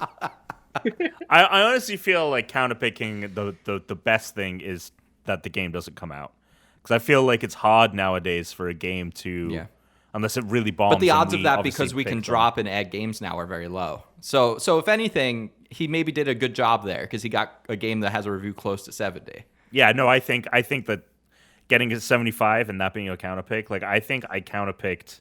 Fuck, I can't even remember. I counterpicked something where I'm like, fuck, this might do really well, and I might be real screwed. Yeah, you counterpicked my game that I'm dropping, which is Hello Neighbor 2. I'm definitely dropping that once I realized what the reviews for the original one was. that, and I need to drop it soon, actually, because it comes out in like a month. I think, let's just see. We're going to just do like 1 or 2 in the interest of time, like quick listener mail, just because we didn't do any. And then we'll be. And then, are we playing a game or we're not playing a game? I made a very quick Beautiful. rate that game. I was gonna do game or no game, but I was looking at the games, and honestly, I just wasn't coming up with anything good. And you guys have been getting creative juices weren't flowing. No, you guys have been getting very good at picking up on what. Your bullshit? Yeah. Yes. So I was like, and it's partially just because the last few times I did them in like the course of like 30 minutes. So I was like, the next time I do it, I'm going to sit down and actually like spend some time on it. Game or no game is Chris gives us a title, Ryan, and then he gives us 3 descriptions. Well, 2. One of them, 2. Oh, right. Two descriptions. It's either one of those 2, or the third option is it's not even a real game. And you have to guess which it is. That is honestly, funnily enough, that is one of the more sensible games that we play. That's one of the ones that like has like some like actual like structure to it. Some of them are just like a grab bag of chaos. I was gonna do Game Busters, which is the grab bag of chaos, and then I was like, you know what? I feel like there's so much to talk about this week that I didn't want the game to take long. So it's like, all right, we're just gonna do this. Does Tuna have a complaint? Oh, we'll get to it. Not yet, Tom. Know the order I don't know why that got of the so jingle. No, the order of the jingles. Dan isn't here, so we don't have our fortune cookie The this week. jingles rule all. Jingle all the way.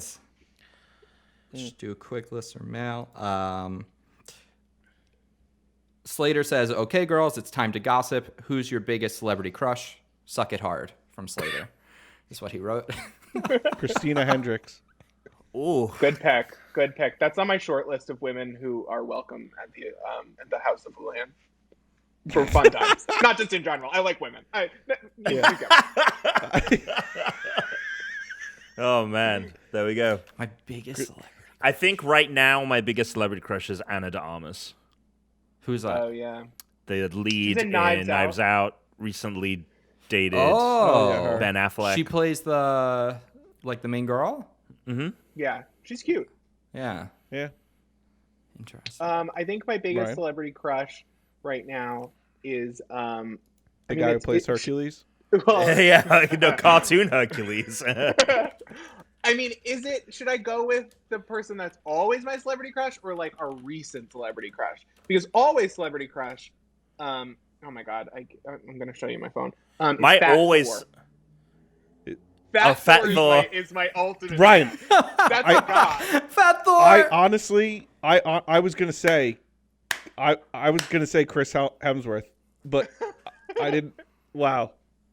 But this is Damn. specifically My Fat king. Thor. Right, but this is Specifically specifically Fat Thor. See, because I feel like when I look at regular Thor, is he beautiful? Obviously. Sculpture, work of Right. art. There's a lot of pressure. He's eating his, macros, and he's yelling at you about pre-workout, and then, if the wind blows the wrong way, his veins might collapse. Right. I like Fat Thor, who's like, let's watch Buffy and get stoned. Right, he's chill. And I'm like, I love you. Fat Thor's chill. He's beating noobs in Right. Fortnite. Wait, the so fact is that your fact that- always, or is That's that your my recent? always. That's Wow. my always. My always crush is Carla Gugino, Oh, good point. the Good mom in pick, good Spy pick. Kids, Yeah. who has just Oh, gotten more her. beautiful with age. Yeah. Yeah. Wow. Okay, yeah. They're rebooting Spy Kids, right? Yes. Yeah. You might are just they get your really? wish. Yeah. Boom. I'd love that. Now, well, who's your current crush then, Ryan? Who's like the Current crush. The hot The crush guy who one? plays Nick on Sabrina. Nick Scratch. Oh my God, Oh. fucking That's someone- Jake Johnson. That's Brooks. What- That's 100% Brooks' crush is Jake Johnson.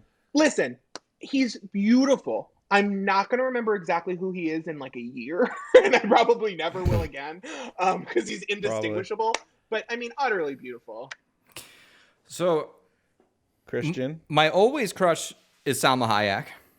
That is 100% my always crush. She was beautiful when I was younger. Yep. She's still just as beautiful today. She's gorgeous. She's got a little bit of spice. I'm into Salma Hayek. But right now, I have... So before I found out Gina Carino was a psychopath, I've recently weirdly had a thing for women that could crush me. Sure. So you're excited for Hannah Resident Evil 8 Hannah Waddingham from Ted Lasso. Have you seen those? That Oh woman my is, God, dude! She is. She could break the manager, me in half. right? Girl? She The could break me in half. The manager. And I'd let her. Yeah. Shame She girl. is Oh yeah. fucking stunning. Oh my God. Yeah, the dude. only Wait, one say from it again. Game of I cut Thrones. out for a second. Hannah Waddingham, the woman in Ted Lasso. She is the boss in Ted Lasso. She's also in Sex Education. She's one of the moms of. She's jacked. She's gorgeous. Yes, Alex. She's the woman who holds the bell and says "shame" in Game of Thrones. Shame. Also, apparently, you know what? She could fucking march me through King's Landing and Yeah, shame I was me gonna say. anytime I she see where wants. this is coming from. It's a little Yeah, Freudian. really? She is, Oh my God. she is unbelievable. But the other thing is the person though I would say if I had to choose between two would also be Journey Smollett, because that is also weirdly my always crush. Because when I was a little kid watching Full House, I was fucking loved the best. I cannot remember her character's name, but it was her She's character in on Lovecraft Country, Full- right? Yeah, it's the main character Oh my God, in Lovecraft yeah. Oh my Country. God. And when I was watching Lovecraft Country, I'm like, fuck, I love this woman. I'm like, but why does she look so familiar? And I Google her IMDb. I'm like, I've had a crush on her my whole life. I was like, Well, the great thing about Lovecraft Country too is that the lighting is real low, and they're always like in a humid environment and sweating and like wearing short shorts, and you're like, man, that's a sexy way to die. I James. guess. Yeah, James. What's his name? The main guy. I forget the actor's name. Oh, that but guy he is is always a fucking brick shithouse. wet. He's always wet Damn. and glistening. He's a He's damn man. Yeah, dude, him being in Marvel, he's gonna be huge. That guy is gigantic. He's a walking tank. Yeah. I honestly think like Chris Hemsworth is probably the biggest dude in Marvel. He might be as big or bigger than, I don't know how tall he is the thing. It's like we won't know, but like I remember watching the show. I was like, holy shit! Every now and then, Teresa would be like, "What the fuck?" And I'm like, this is good for both of us. You get to look at him, I get to look at her. We both are having a good time here watching Lovecraft Country. I gotta say, Hannah Waddingham, amazing. Like during Ted Lasso, I was like, I hate that I'm so attracted to this woman. Oh yeah. Big time. Well, you know what's funny is that I feel like I always fall for, like, I always get crushes. I have like long-term, one-sided emotional relationships with very good actors, but I always get crushes on people that aren't very good at acting. And so, like, Nick Scratch is a perfect example. Listen, he's a very attractive guy. He might end up being a great actor, but he was on a show where he wasn't given like a ton to do, and so it can't go past crush because I'm like, I don't know anything about you. I don't know if you have any talents. I don't know if you can feed us. Now, I will say, Chris, a show that Hannah Waddingham is also in is the TV show Sex Education on Netflix. Yeah. Have you seen that one? She's the mom of the swimmer. Oh, sorry. I was looking at pictures of her. No, because when I watched that, I was just kind of like, oh, who is this woman? And then when I saw her in Ted Lasso again, I was like, fuck, this woman is... Yeah. Good show, something. Sex Education. Yeah. I like it quite a bit. Yeah. Are we doing another listener or are we moving on? I think we can move on. I feel like we're not going to get a better All right, question than that. hit me with a complaint. I knew it. I knew you were going to have a idea. complaint because you had to move this week. Yeah, dude. So even if it has nothing to do with moving, you're going to have a complaint. We're doing an old complaint. What I'm going to do is I'm going to have Ryan pick a number between 1 and 241. Oh, God. We're going to hash an old one. Okay. 192. 190.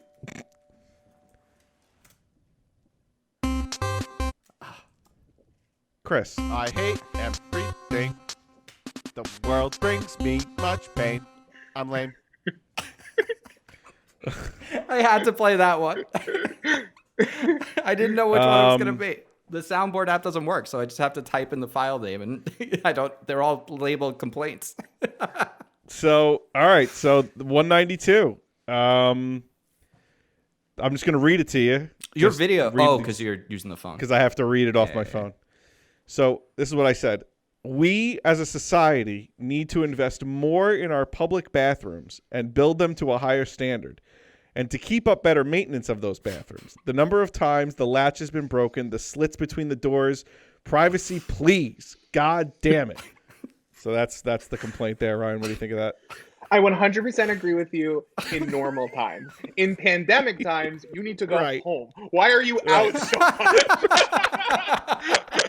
That's a very good point. It's a good point. But in normal times, yes, it is. The state of public bathrooms in the United States of America is astonishing. If you go to the Netherlands for 10 minutes and go to like a Burger King and just duck into the bathroom for some hand sanitizer, you are like, where's the valet? Like, I'm not. But I will say one thing is, if you're not living in New York City, you have the best bathrooms I have ever seen, because New York City bathrooms are this big, and like they're always filled with like, someone's needles. Or, and they haven't been cleaned since 1975. No, but whenever I go to LA, I go to use a bathroom at a restaurant, and I'm like, oh, I'm in an IKEA. Like, hello. It's ridiculous. It's absolutely ridiculous. We actually have very large bathrooms here. Very large bathrooms. So we moved into a house, and our bathrooms actually aren't big here, which is interesting because the apartment we used to live in, though. Alex, you guys saw my old apartment. The bathroom was like the size of a bedroom. It was fucking gigantic. Well, when I had Tom go, have us into that bougie apartment as well. That was all in the Airbnb. Big bathroom. Well, after Tom had got you after the cabin that Tom booked an Airbnb for E3, and it was like this cabin shack that like it was turned into from someone's like backyard garage. Wood shafts, like nails sticking out of beams. It wasn't. Look, I don't have to defend myself again for this, Ryan. It was fine. Okay, it wasn't great. But Tuna wants so bad. bougie, and he left it up to me.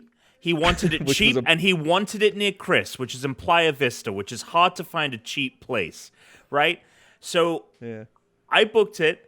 I was saying, I'm going to book it. Do you want to see it? He said no. He turned it down. He didn't want to see it beforehand. He you know what? me. I think he thought because you like nice things and expensive things, I think Alex was like, Tom wouldn't get anything that's like less than a 4 out of 5. But you guys recorded a video, right? Because Tuna was like, you got to come see this place. And on the video, I'm hearing Chris and Matt go, it's not that bad.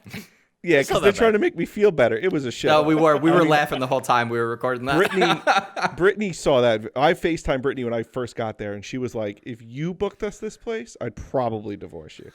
That's how bad it was. Alex hates confrontation, Tom. Like, you know this. And he had to walk in front of the homeowners and talk to them as he was taking his stuff out of the place because he didn't want to stay there. And Alex will do anything to avoid having to like make someone feel bad. It was the funniest thing.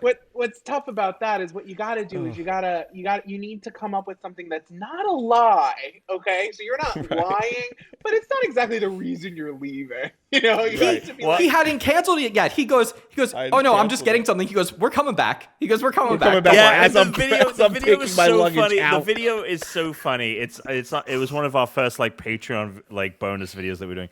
And it's so funny because like Tuna's there and he's like whispering to Matt and Chris. He's like, "Oh my God, you have to see it. You have to see it." And then you can just hear him off camera go like, "No, it's fine. Yeah, just showing him around. We'll be back."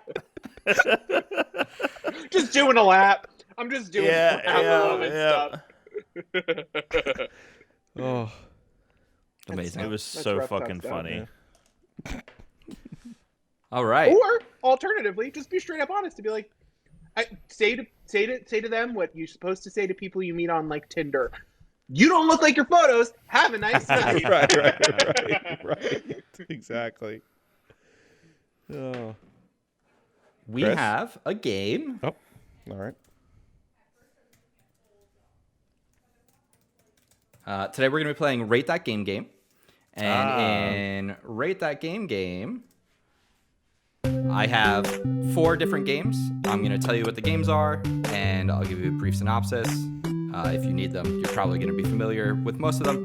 And you got to tell me what you think IGN gave it. So their review score is on a scale of 10, but it's also with digits to a single decimal place. So whoever gets the closest, we're going to dole out points first, second, third. We're going to do a different strategy here, Alex, just because I don't feel like it's just easier than the way we typically do it. Sending messages and being like, okay, here's my score, here's your score. So I was looking at games that are coming out this generation that we haven't heard from in a while. So we have a new Metroid coming out. We have a new James Bond coming out. We have a new Perfect Dark coming out. So it's like, okay, I've got some old franchises. So we're going to start out with 007, James Bond, Agent Under Fire. When did that come out? So 007 James Bond Agent Under Fire came out. This is for the original Xbox. So this is made by the EA team. This is not, Rare only did the first one. It is a game where it's a unique story. So it's not based on any of the previous James Bond franchises. It pulls some things from them, but basically they wrote a unique story for it. It's a first-person shooter, and it does have like stealth elements, but it's a unique James Bond title from EA. So you guys have to guess out of 10. Is it a good Bond or is it a bad Bond? Yes. I'm just gonna write mine on my phone and hold it up. That's a good idea. Yeah. And then Alex, you can just say and then yours. Tuna will go last because... Well, he can just say his out loud first. Oh, I can just say mine out loud. I won't even look at the screen. Okay. All right. Everyone let me know when they are ready. I'm ready. I'm ready. I need a second. Okay. Ready. All right. 7.2. Okay, 7.2. 7.7. 7.7. 8.6. It's 8.6. All right. 8 points. So It is? one of you is very, very close. No one's too far off. It was a 7.6. So it's right around the medium. Like, it was a good game, interesting story, but mechanically it was kind of eh. I think people were like overjoyed by it because I remember at the time it getting like good buzz, but I think that it was mainly because it had been forever since GoldenEye, and there had been so many shit Bond games since GoldenEye that Agent 105 came out. People were like, oh my god, this is actually pretty good. Yeah. The N64 World Is Not Enough was fine, but there was another one. There was like a PlayStation only one, which was like garbage. It was like Tomorrow Never Dies. It was third person. Then there was I remember that. There was like a bad GoldenEye where you play as, I think, like Trevelyan. Yeah, GoldenEye. I think it was like Agent something, Rogue Agent. Rogue Agent. Right. Yes. Yeah. So the other one, also similar theme, from Rare, Perfect Dark. These are basically games I'm looking forward to. Let's be honest about it. So Perfect Dark is coming back. Seriously. We're not going with the Perfect Dark N64 game. We're going with one of my favorite Game Boy games. Perfect Dark for the Game Boy Color, which to me was an unbelievable experience that they managed to capture like some of the crazy weapons and gadgets from Perfect Dark for the Game Boy. It's a top-down, like, third-person Perfect Dark game where you're going through, you're infiltrating Datadyne, you're finding, Elvis, like, you're getting the alien weapons. There's even, like, a first-person battle scene against, like, a helicopter where you just have, like, the target reticle. It was incredibly ambitious for the Game Boy Color. I love anything. I'm a huge old Game Boy fan, and I love anything that's, like, hyper ambitious on what is essentially a calculator. Incredible work. Everybody. I'm good to go. Yeah, me too. Me too. 8.0, Christian. Ooh. Oh, I should have. This one has to be an even number. So if you have an odd number, change it because it's out of 5. So I'm just doubling the score. This is an old review. 4, Christian. It's an old review, so it's out of 5. Oh, you're just going to change it to 4? Okay, yeah, just give me out of 5. Do that. So it's a flat number? Oh, it's No, it's not a flat number. I was just going to double to 10 because I forgot to tell you to make it out of 5. Oh, okay. It is still a decimal place, but... So Alex is guessing 8. You have a 8.3? 8.2. 8.2. Okay. Just above Alex. Oh, then I said 6.8. 6.8. Yeah. All right. So in the first 3.4. round, Tom got 3 points. We're getting we'll just do golf scores. Tom, you got first last time. Alex Tuna got got second. second. Ryan got third. This time around, It's the opposite. it's a 4.3, which would be the equivalent of an 8.6. It's a very good Game Boy shit, game. fuck. It's a very good Game Boy game. Well, hello. So Ryan got first this round. Alex Ryan second gets again. Tom third, which everyone has 4 points now. I thought you were going to be Even like, it's a 4.3, and I was like, great, I said 6.8. I'm the closest. Even up. Highly recommend if you guys have access to a Game Boy or a device that plays Game Boy games. Fucking Perfect Dark Game Boy Color, great. I know you probably If have you a have million. access to a Game Boy Color, you have a lifetime of joy ahead of you. Or like an R4 card for a DS. All right, so Metroid, one of my absolute favorite franchises. I was thinking about it just yesterday when I was playing some Cyber Shadow. Federation We're going to talk Force. about... I almost picked that, but instead I picked Metroid the Other M. Metroid the Other M was made by Team Ninja. It's a hybrid first person because there's elements where you go into first person, especially in like boss fights like Metroid Prime, but it's primarily played in third person. Weirdly, there's like fixed camera angles at times, almost like a Resident Evil style game. But you do deal with the Federation Force in the game. It's like one of the only times she has allies around. It was a much more narrative-based Metroid game. A lot of Tom, voice was this acting, right? Yes. Was this a good game, Tom? He's not going to tell. Why do you always ask? But you're always like, is this a good game? Should I be putting It a was high score? actually Tuna. Tuna was a good game. Is everyone ready? Are you lying? I'm ready. You playing the double cross on me? I'll say 9, I guess. Okay.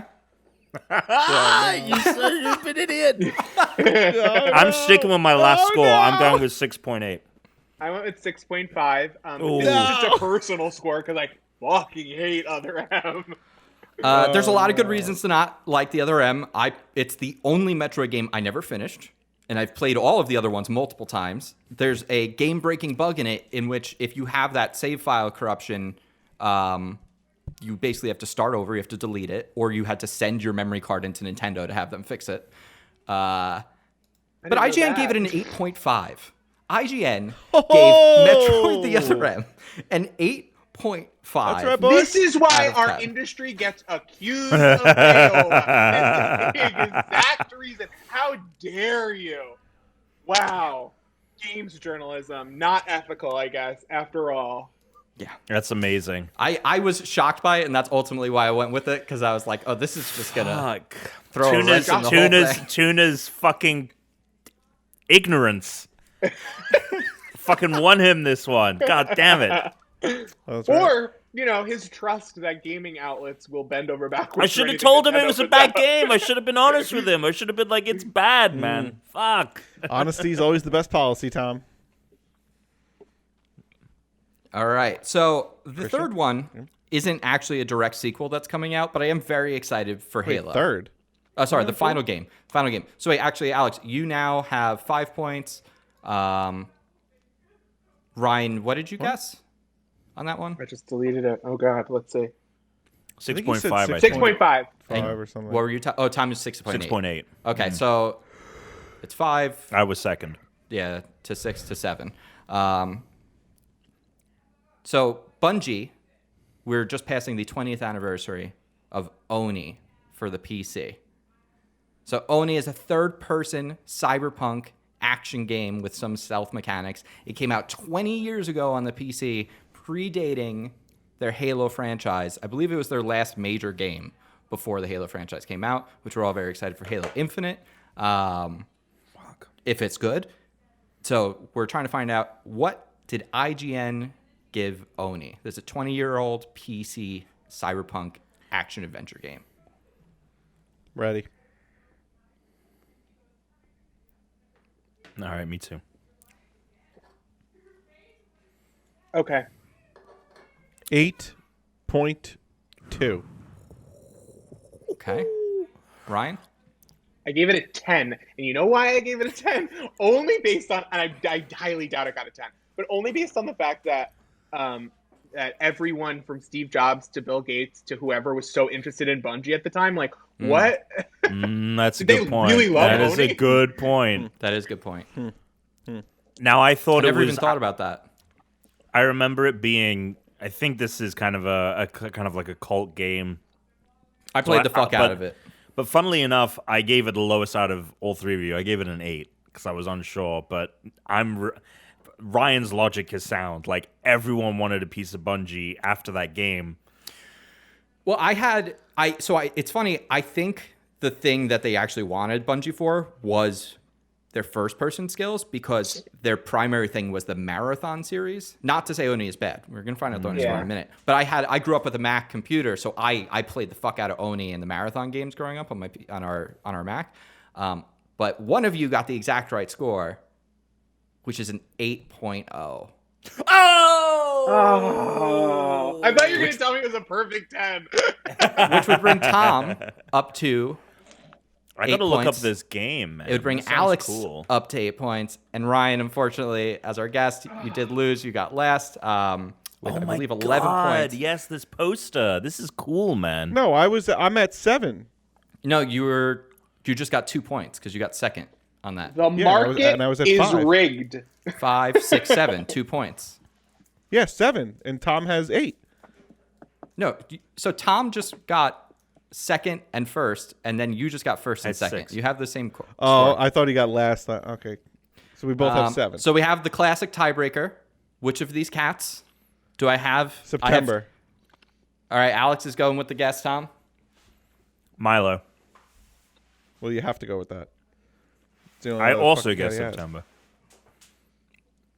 Yo, Bungie, if you're listening to this, cancel charge, Destiny 2, man. Like, bring back Oni. This shit rocks. And the answer is September. Fuck. Milo's not in the room today. He's never in the room. He's never in the room. I don't know why I don't learn my lesson. That's why Alex always jumps on it. Congrats, Alex. Ryan, thank you so much for joining us today. This was a lot of fun. This was a very fun, packed episode with game stuff today. we are going to start our outro music. Who knows which version of it we're going to have? Who knows? That's not even the right podcast outro music. While you bring it up, I'll just say thank you for having me. Oh, yes. It was a lot of fun. It was an honor. Well, I thought, and why not when have I one of complete Tom's... Oni, I will come back on here and tell you guys why it's a perfect 10 out of 10. Perfect. Yeah, it looks awesome. Dude. Email IGN and have them change their score.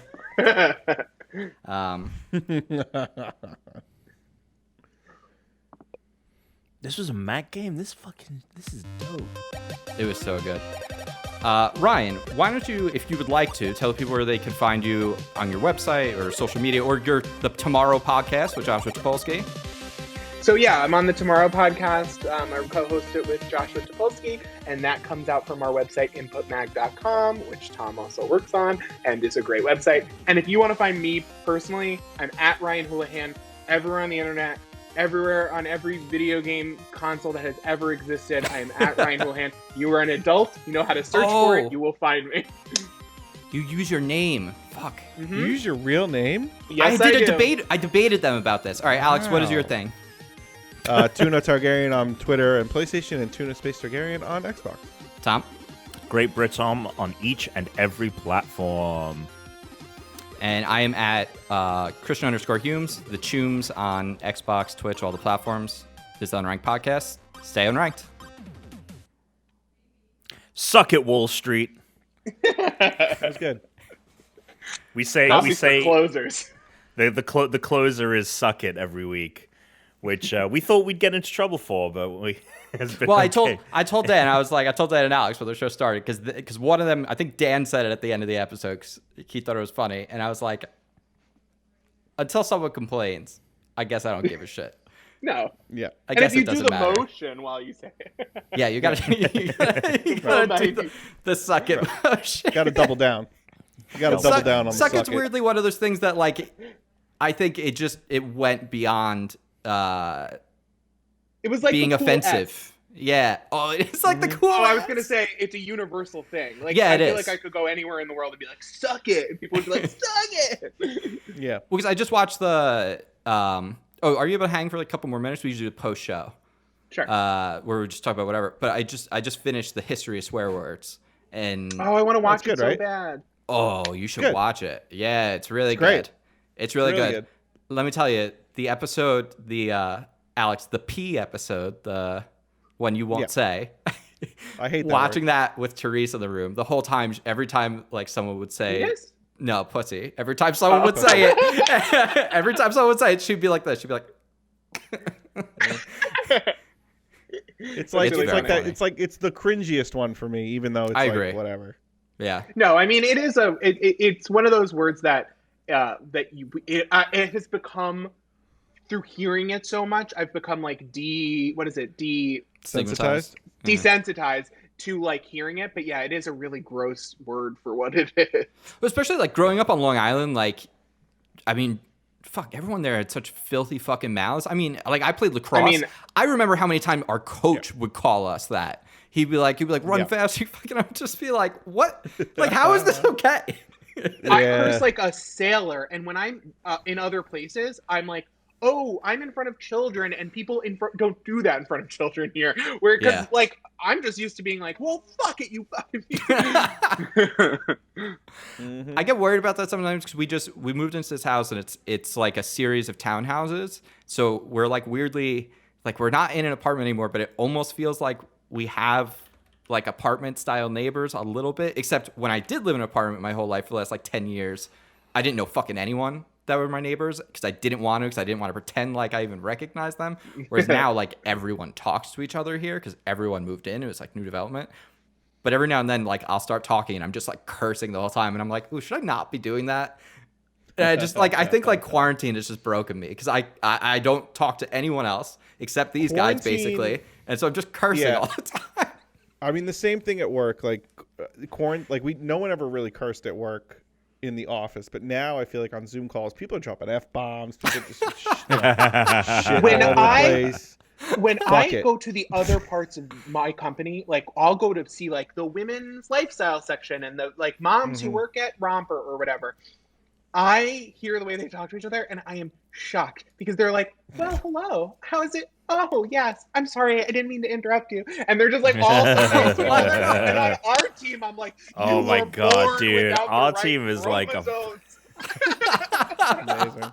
Our team is like a fucking scrap, man. It's like being in a rugby I'm like, is your scrum brain sometimes. replaced with human shit? Like,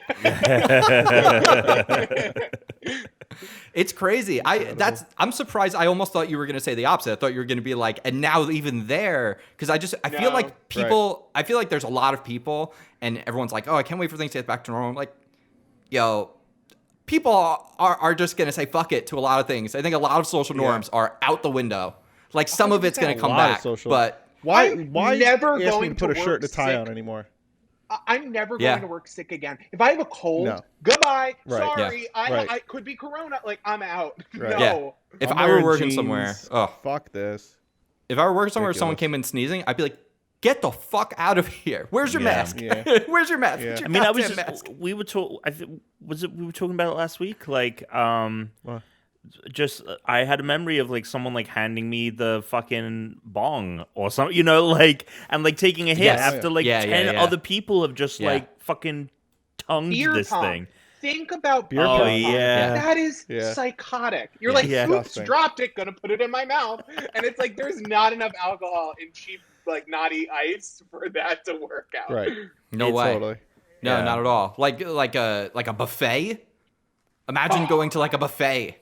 You're a cruise ship. You're locked in a plastic thing with a bunch of other sweaty bodies every night? No way. Not happening. it's wild. It was really funny. I was playing Hitman 3 the other day, right? And I was playing the level. I was replaying the level with the club. There's a club in Berlin, and I'm walking around it, and I'm like, oh man, like this is great. Like looking forward to going down to the club once every now and then. And then I had to like go through the bathrooms, and it's just like gross. And there's 30 people in line. You're like, are you in line for this one and shit? And I was like, never mind, I'm good. I don't need to do this again. I used to regularly see people packed into one bathroom stall sharing a stranger's cocaine. Like, no, that is a breeding ground for disease. Yeah. I need you to make better life choices. I want all of you to call your dad, and I want Yeah. him to give you a biology lesson.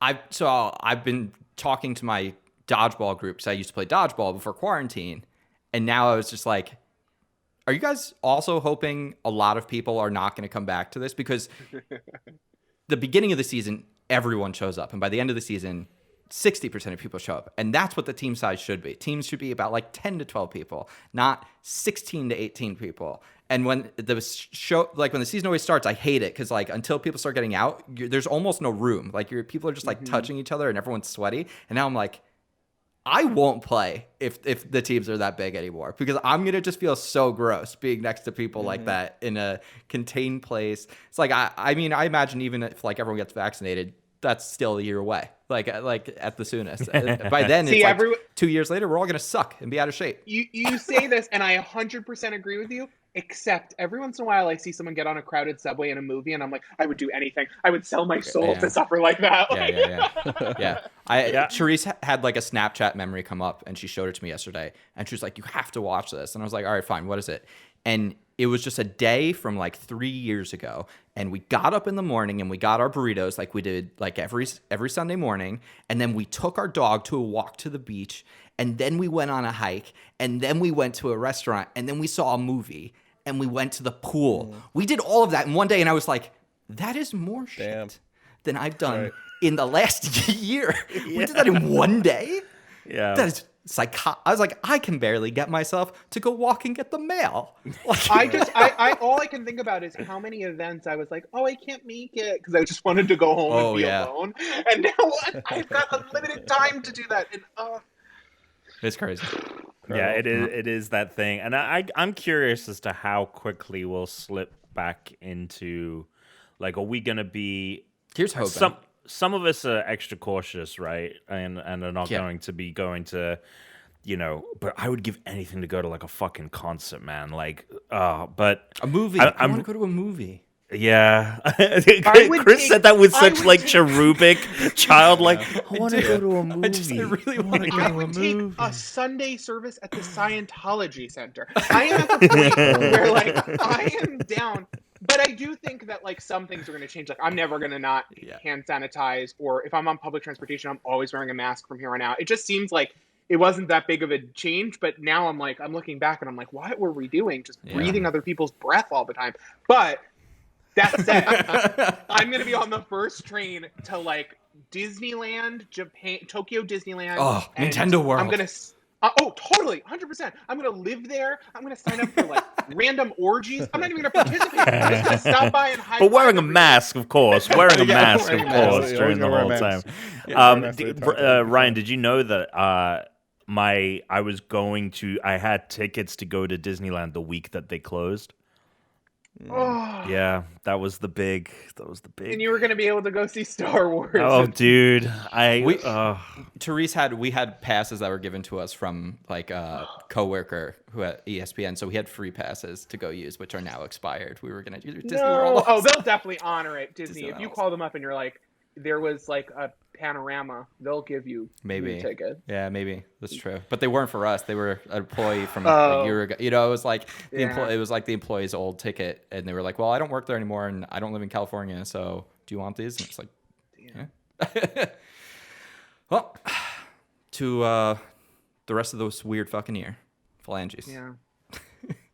May we just live 2020 in reverse, and when we get to the end, it's the exact way we left it. That would be great. That would also be the weirdest thing possible. So it's not out of question.